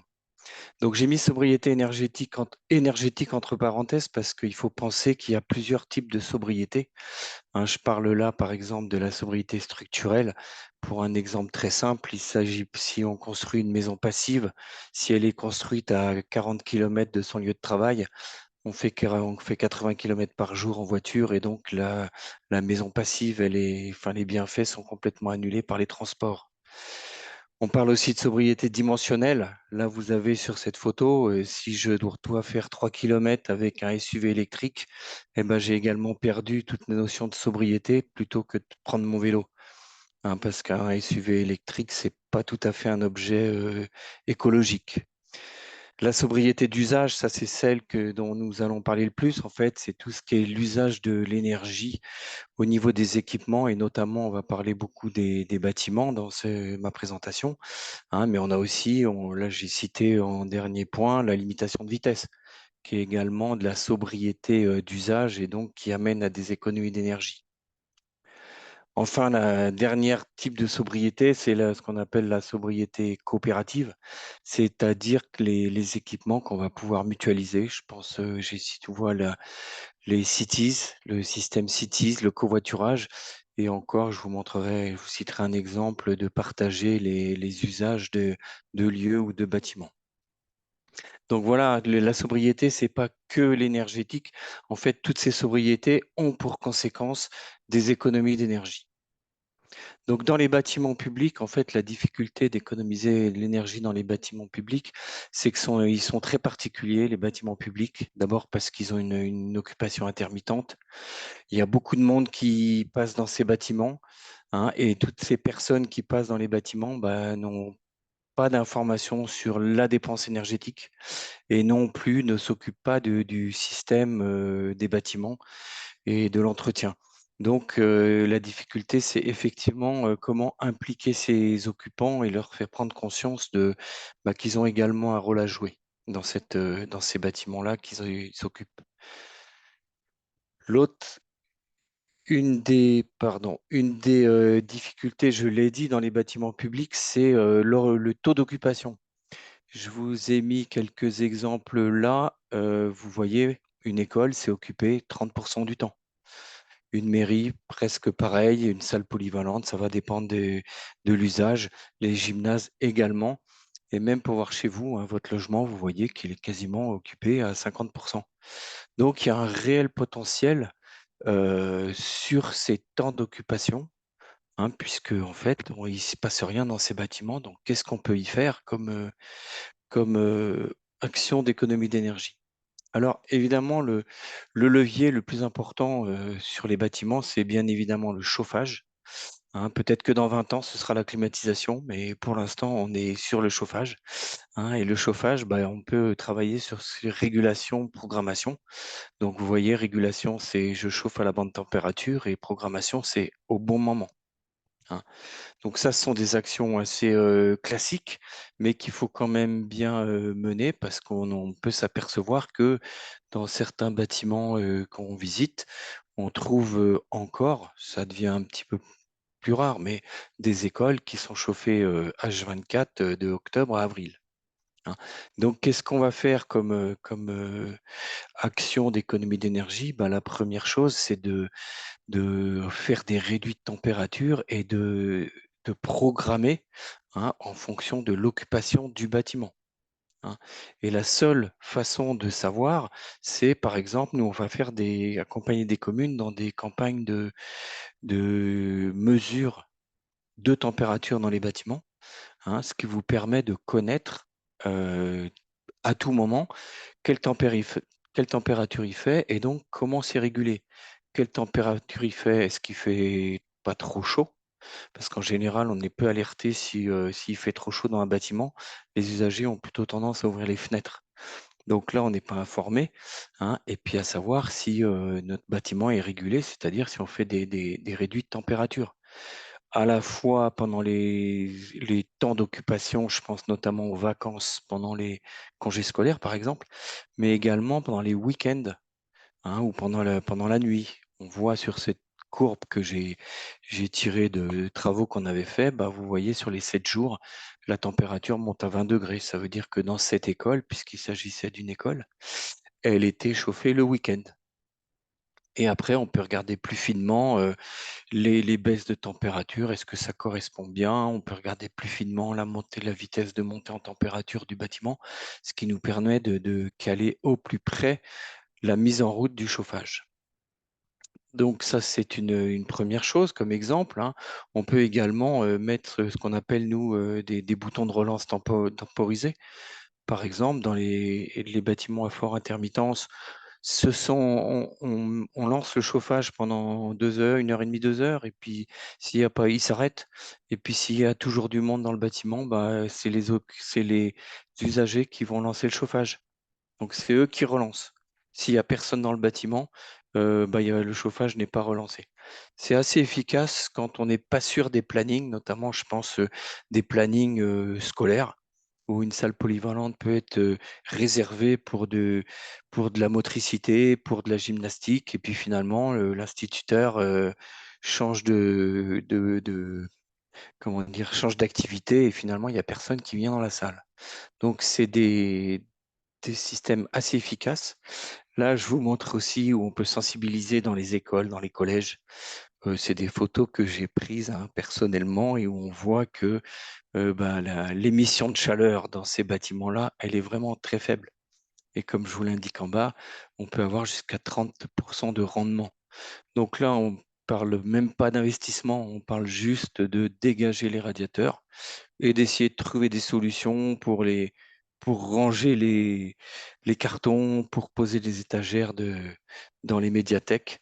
Mais on a vraiment là une surconsommation pour amener du confort dans le bâtiment. Là, on voit un équilibrage de réseau de chaleur, de réseau de chauffage, hein. Et un réseau mal équilibré donne dans une classe où il y a de la surchauffe, et puis dans la classe au nord, bah, il fait froid. Donc, résultat, bah, dans la classe où il surchauffe, bah, ils ouvrent les fenêtres. Donc, réguler des réseaux de radiateurs, c'est aussi des éléments de base. Et enfin, alors c'est un peu une liste à la Prévert, mais c'est en fait que quelques exemples d'actions parce il y en a beaucoup, hein. Mais là, par exemple, un désembouage de plancher chauffant, vous voyez que la caméra thermique, eh ben, est un témoin très objectif et indiscutable qui va permettre justement de mieux favoriser l'émission de chaleur et donc le confort des usagers. Parce que le résultat de ça, c'est que les usagers se plaignent et on essaye d'augmenter le chauffage. Donc, je vous ai listé tout un petit exemple d'action.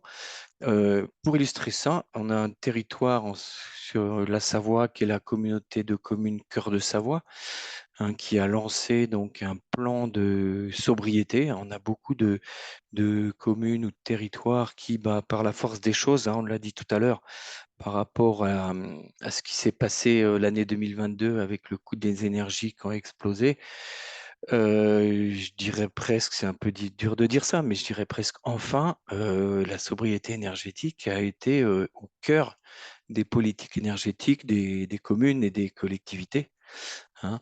Donc on voit l'impact de ces plans de sobriété. Vous voyez sur la communauté de communes Cœur de Savoie, qui a malgré tout un gros patrimoine, hein.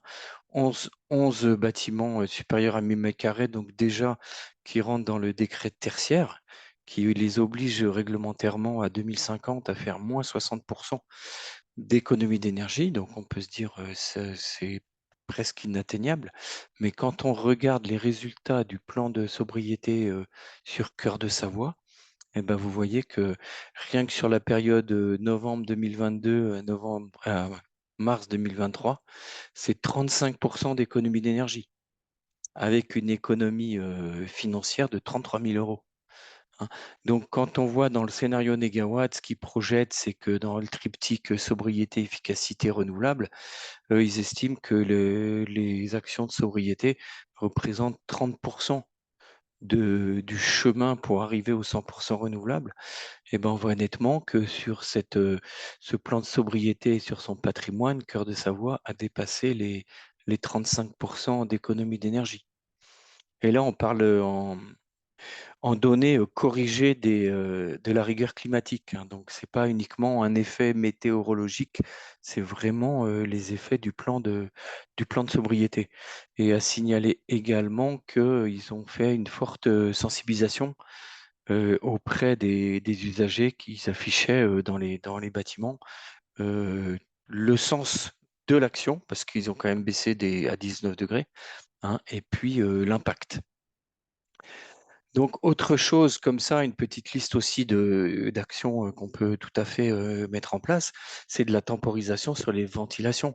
Quand il n'y a personne dans les bâtiments, ça sert à rien de les ventiler et donc d'extraire de l'air chaud, hein, puisque à la fois ça consomme de l'énergie, l'électricité, et à la fois ça engendre des déperditions thermiques. Hein. Il faut ventiler un petit peu avant l'arrivée des usagers et un peu après, alors je dis 1 heure ou 2, hein, pour justement pouvoir renouveler l'air. Mais à 3 heures du matin, quand il n'y a personne dans les écoles, on peut arrêter les ventilations. On parle également de l'éclairage, hein. L'éclairage, alors c'est pas une erreur, je mets souvent un robinet parce que je cite cet exemple, hein, quand vous entrez dans des sanitaires, s'il y a un robinet qui coule, vous allez l'éteindre, enfin l'arrêter. S'il y a des luminaires, vous n'allez pas forcément les arrêter. Et puis tout ce qui est électricité, on le classe dans la partie fluide dans le bâtiment. Donc l'électricité, ça s'écoule comme de l'eau, hein. C'est pour ça que dans la partie sobriété, si on doit investir au moins pour changer l'éclairage, il faut bien l'adapter, il faut une mesure d'éclairement pour pas éclairer trop fort, hein. Il faut zoner l'éclairage dans les salles de classe. Par exemple, la photo du centre, là, vous voyez très bien que les tables qui sont près des fenêtres n'ont pas besoin d'éclairage, alors que celles qui sont du côté couloir en auront besoin.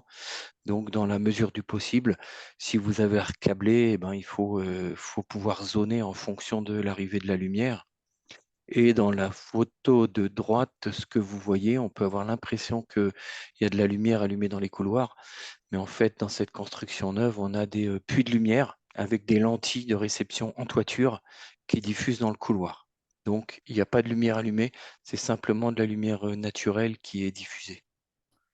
Après, je vous propose de peut-être aller vers la Un peu plus conclusion vite? une et 2 minutes. En 1 ou 2 Ok, minutes, c'est d'accord. possible? Merci. C'est possible, je vais avancer sur le chaude sanitaire. Donc là, je voulais vous montrer un retour d'expérience de la commune du Bourget-du-Lac, hein, qui a fait tout ce type d'action de sobriété, et on voit que sur les quelques bâtiments qui consomment 50% de consommation, ils arrivent déjà à 9% d'économie d'énergie. Donc c'est quelque chose d'assez important, hein. Et enfin, pour finir, on parlait de sobriété d'usage. Il y a 2 communes en Savoie qui ont partagé leur salle polyvalente. Vous avez différentes activités associatives. Un hiver, c'est une commune qui laisse à disposition sa salle polyvalente. L'autre commune la ferme et ils vont changer l'hiver prochain. C'est un moyen effectivement aussi d'économiser l'énergie en faisant attention que ça ne génère pas trop de déplacements en voiture, ce qui revient à ce que je disais tout à l'heure en introduction. Et la dernière chose, c'est une commune qui a rénové son école en faisant une extension, ce que vous voyez sur l'image. Et en fait, ce qu'ils appellent la rotule, c'est une partie qui sera entre la rénovation et l'extension. Et ben ils avaient besoin d'une salle de motricité, mais ils l'ont également pensé pour pouvoir accueillir des associations. Donc, ils ont fait une sorte de salle de sport, pas un gymnase, mais une salle de sport, donc qui peut à la fois être partagée par les scolaires et par le public, ce qui permet de ne pas multiplier les équipements. Voilà les quelques exemples que je pouvais vous donner pour illustrer le potentiel de sobriété et d'économie d'énergie. Merci beaucoup, Christian Fleury. Ça donne effectivement beaucoup d'illustrations sur cette thématique-là. Si vous avez des questions, n'hésitez pas à les noter encore une fois dans le chat. Je vais laisser la parole peut-être maintenant à Frédéric Marier, qui est donc directeur de l'emblématique Enercop Auvergne-Rhône-Alpes, puisqu'effectivement, c'est un fournisseur bien connu dans le milieu de l'économie sociale et solidaire, fournisseur électrique, mais aussi producteur. D'ailleurs, on vous attend d'ailleurs habituellement plus sur les questions de production, mais là, l'idée, c'était aussi de vous entendre aussi sur peut-être comment vous agissez au niveau de l'accompagnement à la sobriété. Frédéric, si vous voulez peut-être déjà nous dire plus précisément qui est Enercop, que fait Enercop? Oui, eh bien, Enercop, du coup, alors moi je suis directeur d'Enercop Auvergne-en-Alpes, voilà. Et Enercop, c'est un réseau de coopératives sous format statut SIC, donc société d'intérêt collectif, qui historiquement propose une offre de fourniture d'électricité 100% renouvelable.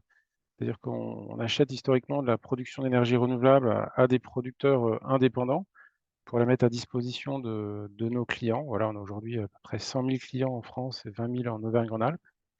Et c'est à la fois des particuliers, mais aussi des collectivités. Voilà, c'était évoqué tout à l'heure dans une des présentations. On peut aussi, dans les marchés publics, choisir des offres 100% d'énergie renouvelable pour aussi, à travers cette action-là, dynamiser la transition énergétique. Donc, c'est ce qu'on propose. On est aussi maintenant de plus en plus dans la dynamique de développer des moyens de production, puisque l'idée de la transition, c'est de mieux consommer, mais c'est aussi de produire des énergies renouvelables. Donc voilà, c'est vrai que c'est principalement nos deux métiers historiques. Donc sur la production, on développe nos propres projets, mais on met aussi à disposition nos compétences à nos consommateurs, nos partenaires ou les collectivités à travers de l'accompagnement. Donc on fait un peu bureau d'études ou AMO sur le développement de projets solaires, que ce soit sur bâtiment ou au sol. Voilà. Et puis effectivement, pour être assez complet et cohérent dans notre démarche, on a aussi fait le choix depuis nos débuts, en tout cas à Enercop Auvergne-en-Alpes, de proposer quelques services de maîtrise de l'énergie. Mais c'est vrai que pour tout vous dire, on est moins connu là-dessus et c'est des activités qui sont souvent plus difficiles à, à porter économiquement. Néanmoins, on tient quand même à avoir aussi ce pied-là dans la transition énergétique parce que ça nous paraît une cohérence et comme ça a été rappelé, un enjeu aussi primordial dans la trajectoire.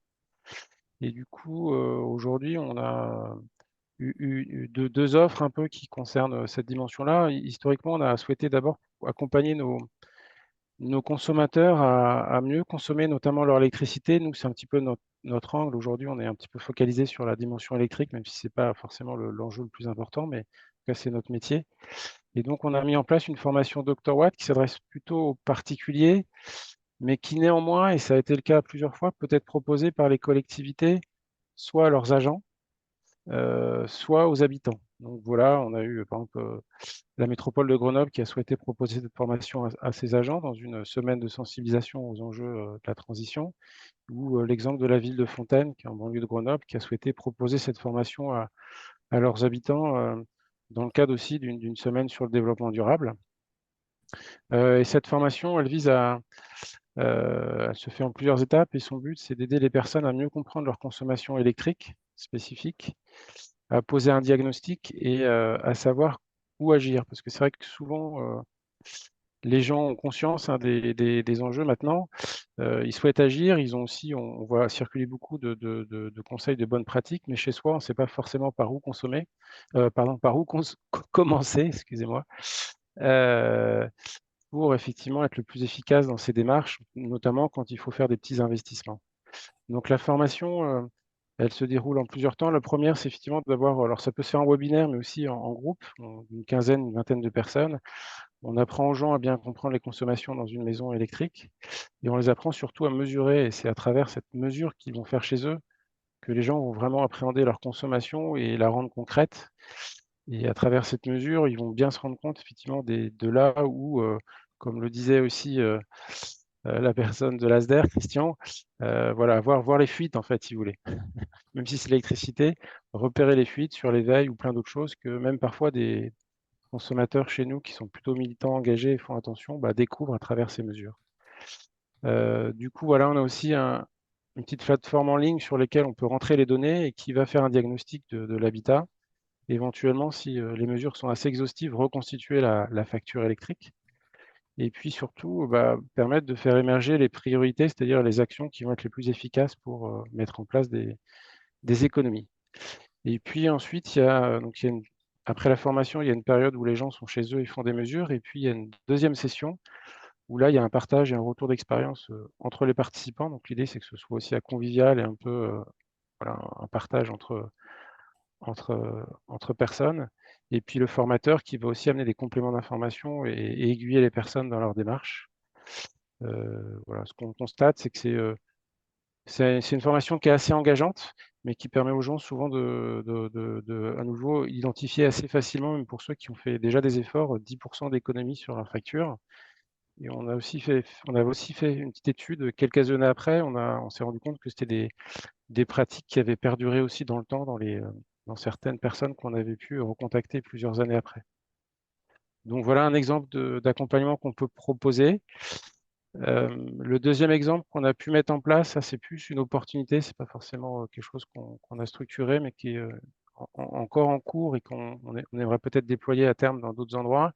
C'est qu'on a répondu à un projet, un marché du département de l'Isère qui souhaitait mieux accompagner les gestionnaires de collèges dans justement tout ce que nous a expliqué Christian, c'est-à-dire dans la programmation, le suivi des consommations dans les collèges, parce que c'est des bâtiments souvent très grands, complexes.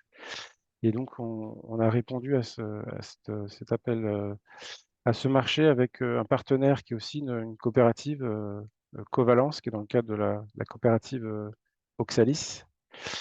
Donc, sur un accompagnement à la maîtrise d'usage, l'ambition du département qui, lui, paye les factures, il voit ses collèges qui dépensent, c'était un petit peu d'essayer de trouver les bons et les mauvais élèves et éventuellement, à travers leur dotation, essayer de valoriser, voire pénaliser des collèges qui seraient moins vertueux que d'autres. Ce qu'on leur a proposé, alors leur volonté aussi, hein, c'était d'avancer collectivement et de partir de la réalité du quotidien et puis de créer une dynamique sur la durée au niveau des collèges. On leur a proposé d'abord de faire un état des lieux, de comprendre les pratiques des différents collèges. Donc, on a passé pas mal de temps sur 10 premiers collèges qui étaient volontaires.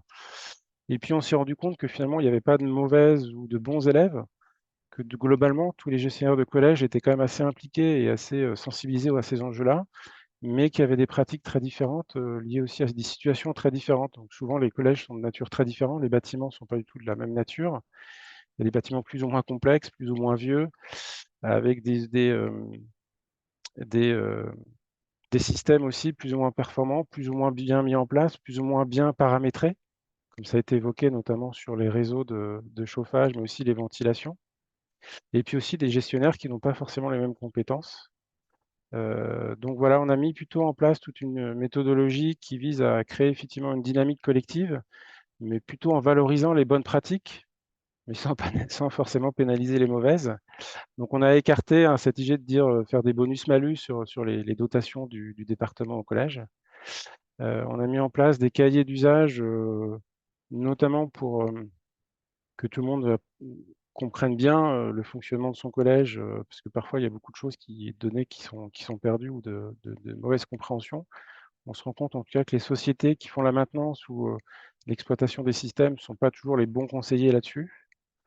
On a mis aussi en place des cahiers de mémoire. Ça se rend compte que souvent, les gestionnaires tournent et perdent la mémoire de leur collège.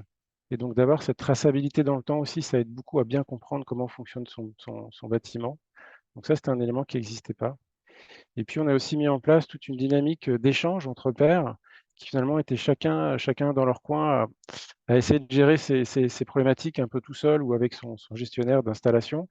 Mais voilà, et du coup, notamment de valoriser justement ceux qui avaient réussi à mettre en place des pratiques qui permettaient des économies, donc de valoriser de fait les bonnes pratiques, mais de favoriser beaucoup les échanges entre pairs. Donc tout ce programme-là a mis quelques années à se mettre en place et puis a été beaucoup perturbé aussi par la période de Covid. qui a beaucoup perturbé le fonctionnement des collèges. Donc la mise en place de l'ensemble de ce programme est un petit peu été retardée et reprend en fait tout doucement depuis même pas un an. Il faut aussi s'adapter aux périodes scolaires.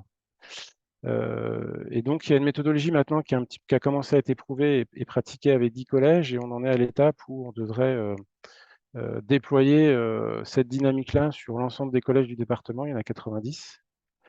Donc, on est encore en train de consolider quand même ce retour d'expérience et les bonnes pratiques et puis les outils de mise en relation. Voilà, on en est en fait de cette démarche, et du coup, on se dit que peut-être que ce serait intéressant plus tard de dupliquer cette dynamique-là sur d'autres départements, parce que c'est vrai que c'est quand même assez spécifique sur un gestionnaire d'un patrimoine qui est assez important, hein, que sont les collèges. Mais peut-être que ça pourrait être adapté sur des agglos, ou en tout cas sur un patrimoine assez conséquent d'un acteur public. Voilà ce que je voulais vous dire en témoignage. Merci pour la présentation de ces deux initiatives, donc les formations Dr Watt et cet accompagnement là sur les collèges notamment. Alors, je ne sais pas s'il y a des questions d'ores et déjà. Moi, lors de la préparation là, de cette rencontre, j'avais échangé avec vous, Noémie Zambo, sur une initiative qui s'appelle Virage Énergie, je crois, qui est portée par les agences Info Énergie comme l'ALEC 07, qui sont aussi là pour essayer de travailler à sensibiliser à une meilleure maîtrise des consommations. Est-ce que vous pouvez nous en dire deux mots de ce dispositif? Je ne sais pas s'il est généralisé ou est-ce qu'il est spécifique à ce territoire? Alors, généralisé, non, mais il n'est pas non plus spécifique à ce territoire. Donc, c'est effectivement un outil d'animation, on va dire, qui a été conçu par Virage Énergie, donc une association des Hauts-de-France, et qui a été retravaillé par l'ALEC 07 pour en faire un jeu de cartes qui est un petit peu le pendant sobriété énergétique du jeu Destination TEPOS pour les collectivités qui connaîtraient ça. Donc, c'est en fait ça se présente sous forme de carte thématique. Donc, je vais peut-être vous partager l'écran, comme ça vous verrez quelques. Voilà. Je vous mettrai le lien vers cette ressource, hein. Donc, des cartes thématiques, donc des actions de sobriété autour de 6 thématiques: aménagement, biens de consommation, mobilité, agriculture, bâtiment et alimentation.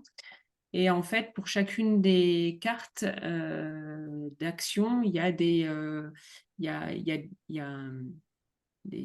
une évaluation du gain, de son impact, on va dire, et aussi de la difficulté qu'on aurait à la mettre en œuvre. Et on a plusieurs possibilités de la mettre en œuvre, soit sous forme réglementaire, soit sous forme d'animation, soit sous forme d'incitation. Et puis des échéances temporelles différentes sur lesquelles voilà, on peut arbitrer. Donc, l'objectif, c'est vraiment de provoquer le dialogue et de faire un choix, de prioriser des fiches actions autour de ces 6 thématiques pour arriver à un plan d'action. Okay. Non, c'est plutôt auprès des collectivités. Après, c'est un jeu, on peut trier les cartes et puis l'adapter à différents publics, mais c'est plutôt, ça s'adresse plutôt aux collectivités, puis notamment pour pouvoir actionner le volet réglementaire, par exemple, il faut être aux manettes, on va dire. Donc, c'est plutôt fait pour jouer, par exemple, avec des élus d'un EPCI ou quelque chose comme ça. Et donc, on a organisé à Oradozo une formation pour diffuser cet outil, justement, au-delà de l'ALEC 07. Donc, l'ALEC 07 a formé une quinzaine de structures, dont l'ASDER d'ailleurs. L'ASDER, la GEDEN, l'ALEC de Lyon, la LTE 69, plusieurs structures de ce réseau. D'accord. Merci beaucoup pour cette. C'était succinct. Non, non, je me questionnais parce qu'effectivement, vous avez parlé dans toutes vos présentations d'agir auprès de la collectivité en tant que telle sur ces bâtiments, incidemment aussi auprès des particuliers, on l'a vu tout à l'heure. Par Oui, contre, c'est les cartes qu'on retrouve dans le jeu de cartes, par exemple. D'accord. Par contre, il y a un type de public que je n'ai pas entendu destinataire de dispositifs d'accompagnement à la sobriété, c'est justement les acteurs économiques. Et on en a un petit peu discuté avec Hervé Villard de ces publics-là. Je ne sais pas si vous êtes si vous êtes connecté à Hervé Villard, mais est-ce que vous m'avez dit que vous aviez porté une initiative Ouais. aussi, vous, plutôt à destination d'entreprises, c'est ça? Oui, c'est ça. Bon, on est un territoire dont l'économie repose essentiellement sur le tourisme. C'est peut-être un petit peu plus pratique parce qu'on n'a pas une grande diversité d'acteurs. Euh, mais néanmoins, on a considéré, parce que l'expression a été employée, on est un territoire qui se veut à énergie positive. C'est-à-dire qu'il envisage de produire plus d'énergie qu'il ne consommera à l'horizon 2050. Alors bon, il y a plein d'acceptions du terme, on ne va pas s'attarder ici dessus, mais en tout cas, ça donne le ton, ça donne un cap, et quand on dit territoire énergie positive, c'est pas que la collectivité. C'est un peu le reproche qu'on peut faire à des démarches de type PCAET, Plan Climat Air Énergie, c'est qu'ils se consacrent le plus souvent sur les actions de la collectivité en négligeant peut-être un petit peu plus tout ce qui est du ressort des activités économiques et des acteurs locaux. Donc, puisque nous, on est dans cette dynamique et cette démarche de territoire à énergie positive, on s'est effectivement préoccupé de former, de sensibiliser, d'éveiller nos acteurs locaux à toute la sphère qui touche à la qualité de l'air, au climat, à l'énergie et à l'économie circulaire. Donc, on a initié ça pour la première fois l'année dernière, à l'automne dernier, sur un format qui est assez simple. C'est de dire, et je fais abstraction ici de tout commentaire de nature politique, c'est de dire que malgré tout, en France, il se passe depuis quelques années quelques évolutions notables et qui ne sont pas sans incidence sur les habitants, sur les collectivités, bien sûr, mais aussi donc sur les acteurs économiques. Et on est parti du principe qu'ils n'étaient pas forcément tous au courant de ces évolutions réglementaires. Et donc, voilà, en anglais, c'est ce qu'on appelait ces ateliers de la transition qui se sont succédés à raison d'un tous les 15 jours pendant 2 ou 3 mois sur 2 moments forts. Un, le rappel du cadre, ce qu'il était, ce qu'il est en train de devenir et les obligations qui vont s'imposer. Et nous, on leur dit, attention, nous, on a vocation sur notre territoire en tant que collectivité locale à veiller à la bonne application de ces réglementations. Donc, on vous en informe, mais pour pas vous laisser tout seul perdu dans la pampa juridique, eh bien, on vous accompagne, on fait intervenir des gens qui peuvent vous proposer des solutions, et puis, dans la plupart des cas, on vous propose aussi des solutions financières pour faire les petits changements. Donc, on a lancé cette première séquence à l'automne dernier autour de la rénovation des logements, autour du décret tertiaire, autour de la loi AGEC. Et puis, ce printemps-là, parce qu'on a une grosse saison d'hiver à Chamonix, puis on a une saison d'été, donc on profite de l'entre-deux pour relancer des ateliers. Là, moi, je les appelle comme ça, c'est la collection printemps-été 2023. Voilà, où on a fait intervenir la Banque de France, par exemple, qui est venue présenter le cadre européen, le cadre français, quel était le cadre monétaire et toutes les aides qui étaient disponibles au niveau national. On a fait les inévitables fresques du climat et fresques de l'économie circulaire aussi, qui sont le premier étage de la fusée. On les a informés sur le règlement local de publicité qui évolue avec la question de l'éclairage. On a fait intervenir les gens de la DDT qui ont présenté la loi qui a été évoquée tout à l'heure d'accélération des énergies renouvelables en disant que là aussi, les hôteliers, par exemple, les commerçants avaient leur part à faire. Et on y a associé d'ailleurs la centrale villageoise Toit-des-Cimes, qui était une solution clé en main. Donc, on a vu un hôtelier notamment se rapprocher de Toit-des-Cimes en disant ah oui, moi, je ne sais pas trop comment m'y prendre. J'ai sans doute un toit qui est bien orienté. Est-ce que vous pouvez réaliser des études? Et puis, on a fait intervenir aussi le syndicat d'énergie qui porte un contrat de chaleur renouvelable. Je pense que vous connaissez peut-être cette procédure qui permet d'avoir jusqu'à 50 à 70% d'aide pour les études, mais aussi pour les investissements dès lors qu'on change son système de production de chaleur. Et puis, on a eu aussi toute une information sur l'achat durable et sur les biodéchets que les restaurateurs, les commerçants qui sont dans l'alimentaire doivent respecter, avec l'interdiction désormais de mettre aux poubelles toute la production de biodéchets. Ils doivent trouver des solutions. Donc là aussi, on leur a partagé des solutions qu'on avait développées sur le territoire, et notamment, j'en profite pour la citer, une super association qui s'appelle Éco-Tri Vélo, et qui vient ramasser à domicile et uniquement en vélo musculaire ou électrique les biodéchets produits par les restaurants. Et c'est cette année plus de 60 tonnes de biodéchets qui ont été ainsi sortis du circuit de l'incinération et qui sont mis en compost qui aujourd'hui, puisqu'il est hygiénisé et qu'il est labellisé, est revendu aussi par l'association. Donc on essaye d'avoir comme ça une boucle vertueuse.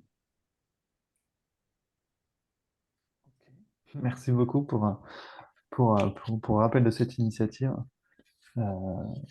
qui permet de toucher donc d'autres acteurs effectivement sur le territoire, et puis de répondre effectivement à ce levier qu'évoquait Chloé Séchère de la Oui, collectivité, qui est aussi d'aider à organiser les acteurs en fait.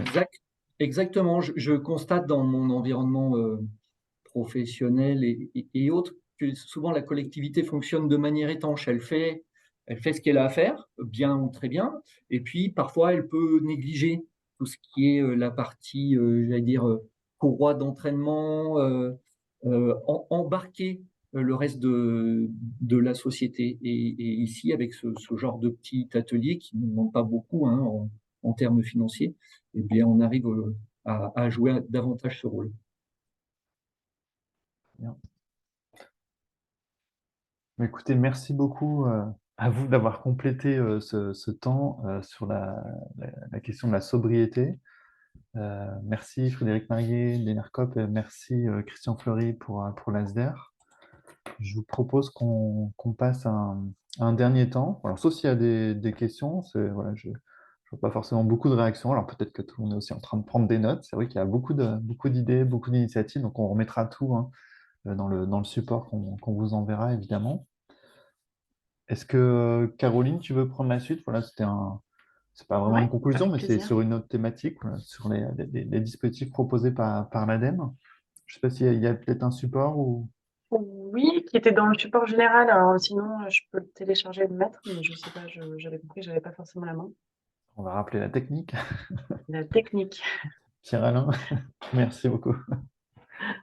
Quelle réactivité.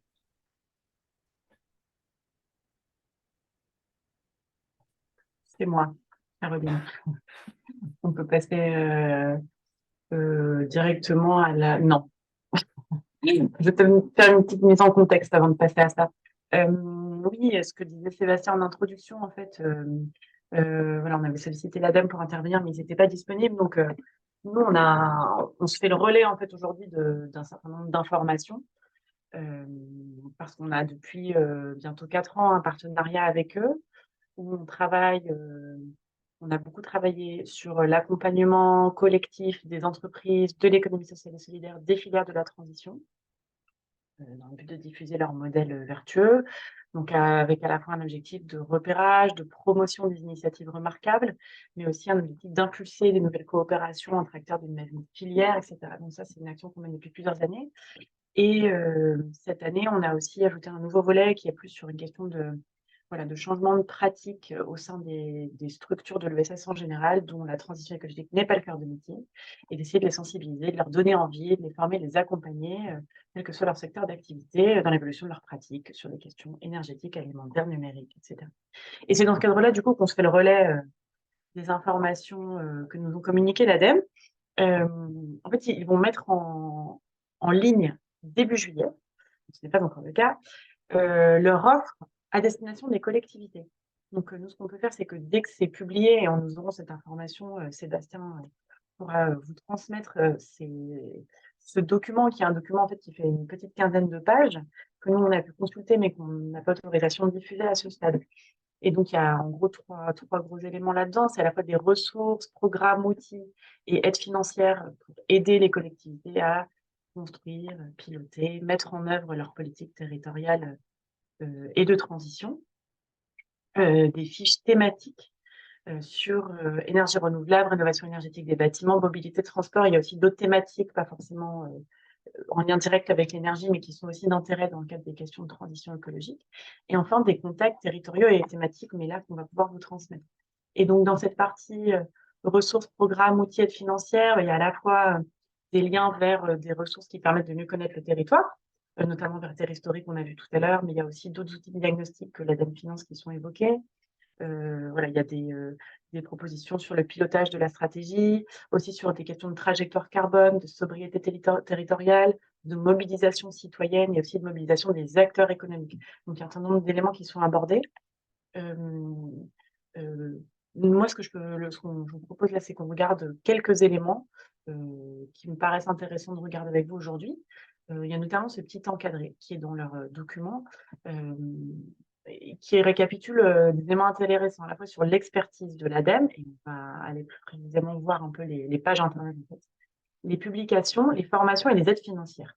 Et si on passe à la diapo suivante, donc sur leur site Agir pour la transition, là, en fait, il y a une page, en fait, j'ai exploré du coup en préparation de cette session, leur site. Et donc, il y a cette page vraiment dédiée aux collectivités, où il y a à la fois des entrées thématiques sur sobriété énergétique, alimentation durable, hydrogène bas carbone, biodéchets, mais il y a aussi la question du financement, et on va aller voir aussi après, une petite page dédiée aux élus qui est en train d'être mise à jour, et enfin le dispositif territoire engagé, qu'on va aussi voir après. Ouais, on peut passer à la slide suivante. Donc, point 2, les publications. Donc, il y a à la fois les lettres d'information auxquelles vous pouvez vous inscrire, et c'est assez facile, mais aussi des guides pratiques, des études et des retours d'expérience sur la librairie de l'ADEME. Et donc, il y a un document en particulier que je voudrais mettre en lumière ici, qui est sur la slide suivante, qui est un document qui vient d'être publié fin mai, qui fait voilà, 12 pages, qui est une compilation en fait de toutes les publications récentes sur les questions d'énergie à destination des collectivités. Donc, je pense que c'est particulièrement intéressant pour toutes les personnes présentes et pour la thématique qui nous concerne aujourd'hui. Ça parle de bâtiments, d'urbanisme, d'énergie renouvelable, de changement climatique. Et donc voilà, c'est suite aux assises européennes de la transition énergétique qui sont tenues fin mai 2023 que ce document a été élaboré avec des titres qui sont cliquables, et donc on peut aller assez facilement ensuite trouver les ressources. Donc on vous enverra le lien. Si on peut passer à la slide suivante. Ensuite, sur les formations, là, on ne va pas rentrer dans le détail, mais il y a une page dédiée aux formations qui sont, c'est des formations en général de 2 heures sur des sujets divers qui sont accessibles pas seulement aux collectivités là, mais à tout type de structures et qui sont gratuites. Et ensuite, il y a la question des aides financières, où là, on peut passer à la slide suivante. Je suis allée un petit peu fouiller. Ce qui est intéressant, c'est que, donc voilà, il y a cette page-là, vous pouvez aller, c'est très facile. Vous pouvez mettre que vous êtes une collectivité, mettre la thématique de votre projet. Donc, en l'occurrence, moi, j'ai cliqué, vous pouvez le voir d'ailleurs, la région aussi, Auvergne-Rhône-Alpes, énergie, collectivité. Et ça me donne 34 dispositifs d'aide financière qui sont aujourd'hui accessibles aux collectivités en Auvergne-Rhône-Alpes sur la thématique des énergies. Et après, au sein de ces 34 dispositifs d'aide financière, il y a énormément de choses très diverses en fonction des thématiques précises qu'on veut adresser. Et donc ça, c'est vraiment très dépendant des problématiques de territoire. Donc voilà, c'est petit de rentrer dans le détail là, mais en tout cas, c'est très facile d'aller chercher cette information et de voir ce à quoi on pourrait prétendre. Moi, j'ai juste mis énergie, mais en fait, on peut tout à fait aller vraiment plus finement dans les sous-thématiques. On peut passer à la slide suivante. Et il me semble voilà, qu'il y a ce dispositif-là qu'il est intéressant de mettre un petit peu en lumière, c'est Territoire engagé transition écologique, qui est sur la page qu'on a vue au tout début, la page générale collectivité ADEME, il y figure. L'objectif, c'est d'aider à structurer la politique de transition écologique et le projet de territoire des collectivités. Alors, on commence par le biais d'une démarche d'amélioration continue. Ce qui est intéressant, c'est qu'il y a en fait, il y a deux niveaux d'engagement. À la fois une offre gratuite où les collectivités peuvent accéder en autonomie à des référentiels qui sont le référentiel climat, air, énergie et le référentiel économie circulaire. Donc là, la collectivité se connecte, a accès et on peut un peu avec les outils qui sont là. Il y a des petits guides, hein, bien sûr, pour aider à l'utilisation. Et ensuite, il y a un autre niveau d'engagement qui est là, une offre complémentaire avec du coaching, de la formation, de l'animation de réseau des événements, un soutien financier qui va jusqu'à une labellisation. Et là, c'est une offre complémentaire qui, je comprends, est payante, même si je n'ai pas du tout les informations au sujet des montants, mais voilà, qui amène jusqu'à cette labellisation-là. Et donc, on va travailler sur des thématiques, facture énergie, bâtiment public, habitat privé, mobilité durable, énergie renouvelable, tout ce que j'ai noté là. Et c'est un accompagnement qui peut s'étendre sur 4 ans.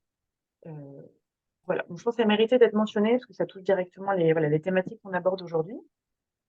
Nous, on n'a pas à ce stade des informations beaucoup plus poussées sur tout ça. Par contre, on peut aller à la slide suivante. On a des contacts qui vont être sur ce gros document qui sera en ligne sur le site de l'ADEME. Voilà, il y a à la fois des contacts thématiques que je n'ai pas remis là, parce qu'il y aura des fiches thématiques dans ce document qui vont vous donner les contacts par thématique. Vous les aurez. Il y a aussi ces contacts qui sont aussi dans le document territoriaux. Donc, en fonction de là où vous êtes situé, vous avez un contact au niveau de votre département qui sera la personne ressource pour vous renseigner sur tous les dispositifs, à la fois celui qu'on vient d'évoquer, territoire engagé transition écologique, mais aussi sur les différentes thématiques qui vous intéressent. Si vous n'avez pas envie forcément de vous engager dans une démarche globale, mais de cibler des actions, voilà, la personne pourra vous rediriger vers les bonnes ressources, les bons documents, les bons dispositifs d'accompagnement, les bons dispositifs financiers, etc. C'était à peu près tout ce que je voulais dire, je crois. Et c'est déjà pas mal. Je suis preneuse de vos questions, même si je ne sais pas si je pourrais répondre à tout. Par contre, on peut tout à fait s'en faire le relais et, voilà, et ensuite questionner la dame.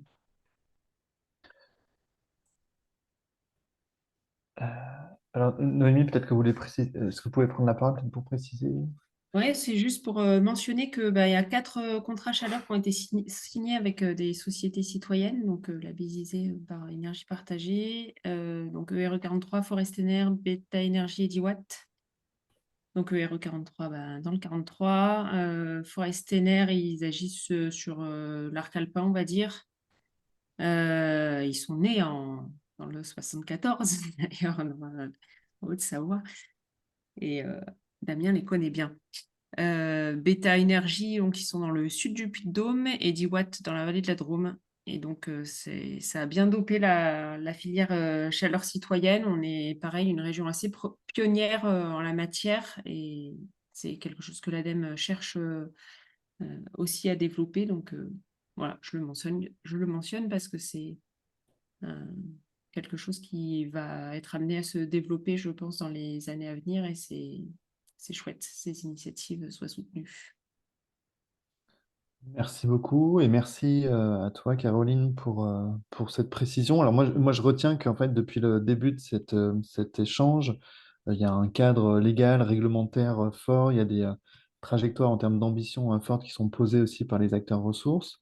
Il y a aussi beaucoup d'initiatives de l'ESS associatives, coopératives, à la fois sur la production, la mobilisation citoyenne, sur l'accompagnement à la sobriété, avec des structures spécialisées associatives dans l'accompagnement aussi, comme l'ASDER, qui est aussi en réseau national, il me semble, avec le réseau Clair. Il y a également les points Info Énergie.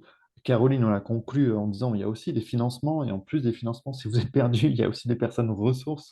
Alors, chez Auvergne-Rhône-Alpes Énergie et Environnement, avec ses outils, mais aussi au sein de l'ADEME, avec des personnes ressources nommément désignées. Donc, on vous passera le support. Finalement, j'ai l'impression qu'il y a plus qu'à avec toutes ces initiatives inspirantes. Et puis, effectivement, on est dans une région pionnière où ça fourmille d'exemples. Écoutez, voilà un petit peu tout ce qu'on avait à vous dire sur le sujet. Il me reste 1 minute pour conclure. Peut-être, Pierre-Alain, si tu peux remettre la dernière diapo sur quelques éléments sur l'agenda, mais ce sera très rapide. Alors, je ne sais pas, peut-être que tu veux préciser. Enfin, voilà, il y a l'Assemblée générale du RTES, 6 et 7 juillet, je le dis à ta place, qui est voilà, le réseau national. Ensuite, le prochain temps de rencontre qui est prévu dans le cadre du Club des collectivités, c'est un temps en présentiel qu'on vous propose à Grenoble sur une thématique assez large, avec l'appui du professeur Amélie Artis de Sciences Po Grenoble, sur la thématique un peu générale de pourquoi, comment les politiques publiques territoriales de l'ESS répondent aux besoins des habitants. Donc rendez-vous le 19 octobre voilà, sur une journée de 10h à 16h. Et puis vous rappelez aussi qu'il y a toujours cette plateforme mise à disposition par la CRES avec le soutien de l'État, de la région, mais aussi des métropoles, qui s'appelle Ambition ESS, qui vous aide aussi à trouver les initiatives de l'ESS les plus proches de votre territoire, sur tout un tas de thématiques différentes. Il y a un annuaire, il y a une cartographie, il y a toutes les actualités qui sont en ligne. Et vous avez la possibilité, en tant que collectivité aussi, de faire passer un certain nombre d'appels à manifestation d'intérêt, d'appels à projets à destination aussi des structures de l'ESS. C'est un portail qui cumule voilà, énormément de visites, qui est en croissance. On a plus de 40 000 visiteurs mensuels. Écoutez, il est 16 heures. Si on essaye de se tenir aux horaires, je vous propose qu'on termine là-dessus. À moins que quelqu'un ait encore des questions, on va aussi rajouter des choses. Ah oui, il y a encore on ajoutera sur les éléments ressources, mais il y a aussi quelques notes voilà, de ressources qui avaient été faites sur la production locale d'électricité renouvelable et les initiatives ESS de la région. Ça, on vous le remettra le lien. Et puis le RTES publie régulièrement des outils ressources et un des derniers kits aussi très complet sur les politiques ESS et donc les politiques publiques communales et intercommunales. Donc prévoit aussi tout un chapitre dédié à l'énergie. Donc ça, je vous encourage, on vous mettra le lien direct à aller le voir aussi. Noémie, vous nous dites que ça serait bien qu'on révoque la mise à disposition des données d'énergie. Ah non, pardon, ça c'est un message pour moi. Ok, bah, écoutez, si vous avez des choses à ajouter, n'hésitez pas, ou des liens à transmettre voilà, sur le kit. Merci beaucoup. En tout cas, un énorme merci à chacun de nos intervenants d'avoir pris le temps de participer, d'avoir préparé cette intervention. Écoutez, bonne fin de journée à tous. Si vous voulez dire encore un mot de conclusion, n'hésitez pas, je ne voudrais pas monopoliser non plus.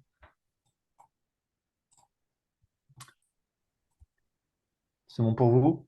Chloé, c'est cher. C'est bon. Damien Gauchran, c'est bon? Merci beaucoup. Ok. Merci, À au toutes et revoir. tous. Merci beaucoup. À bientôt. Bonne fin de journée.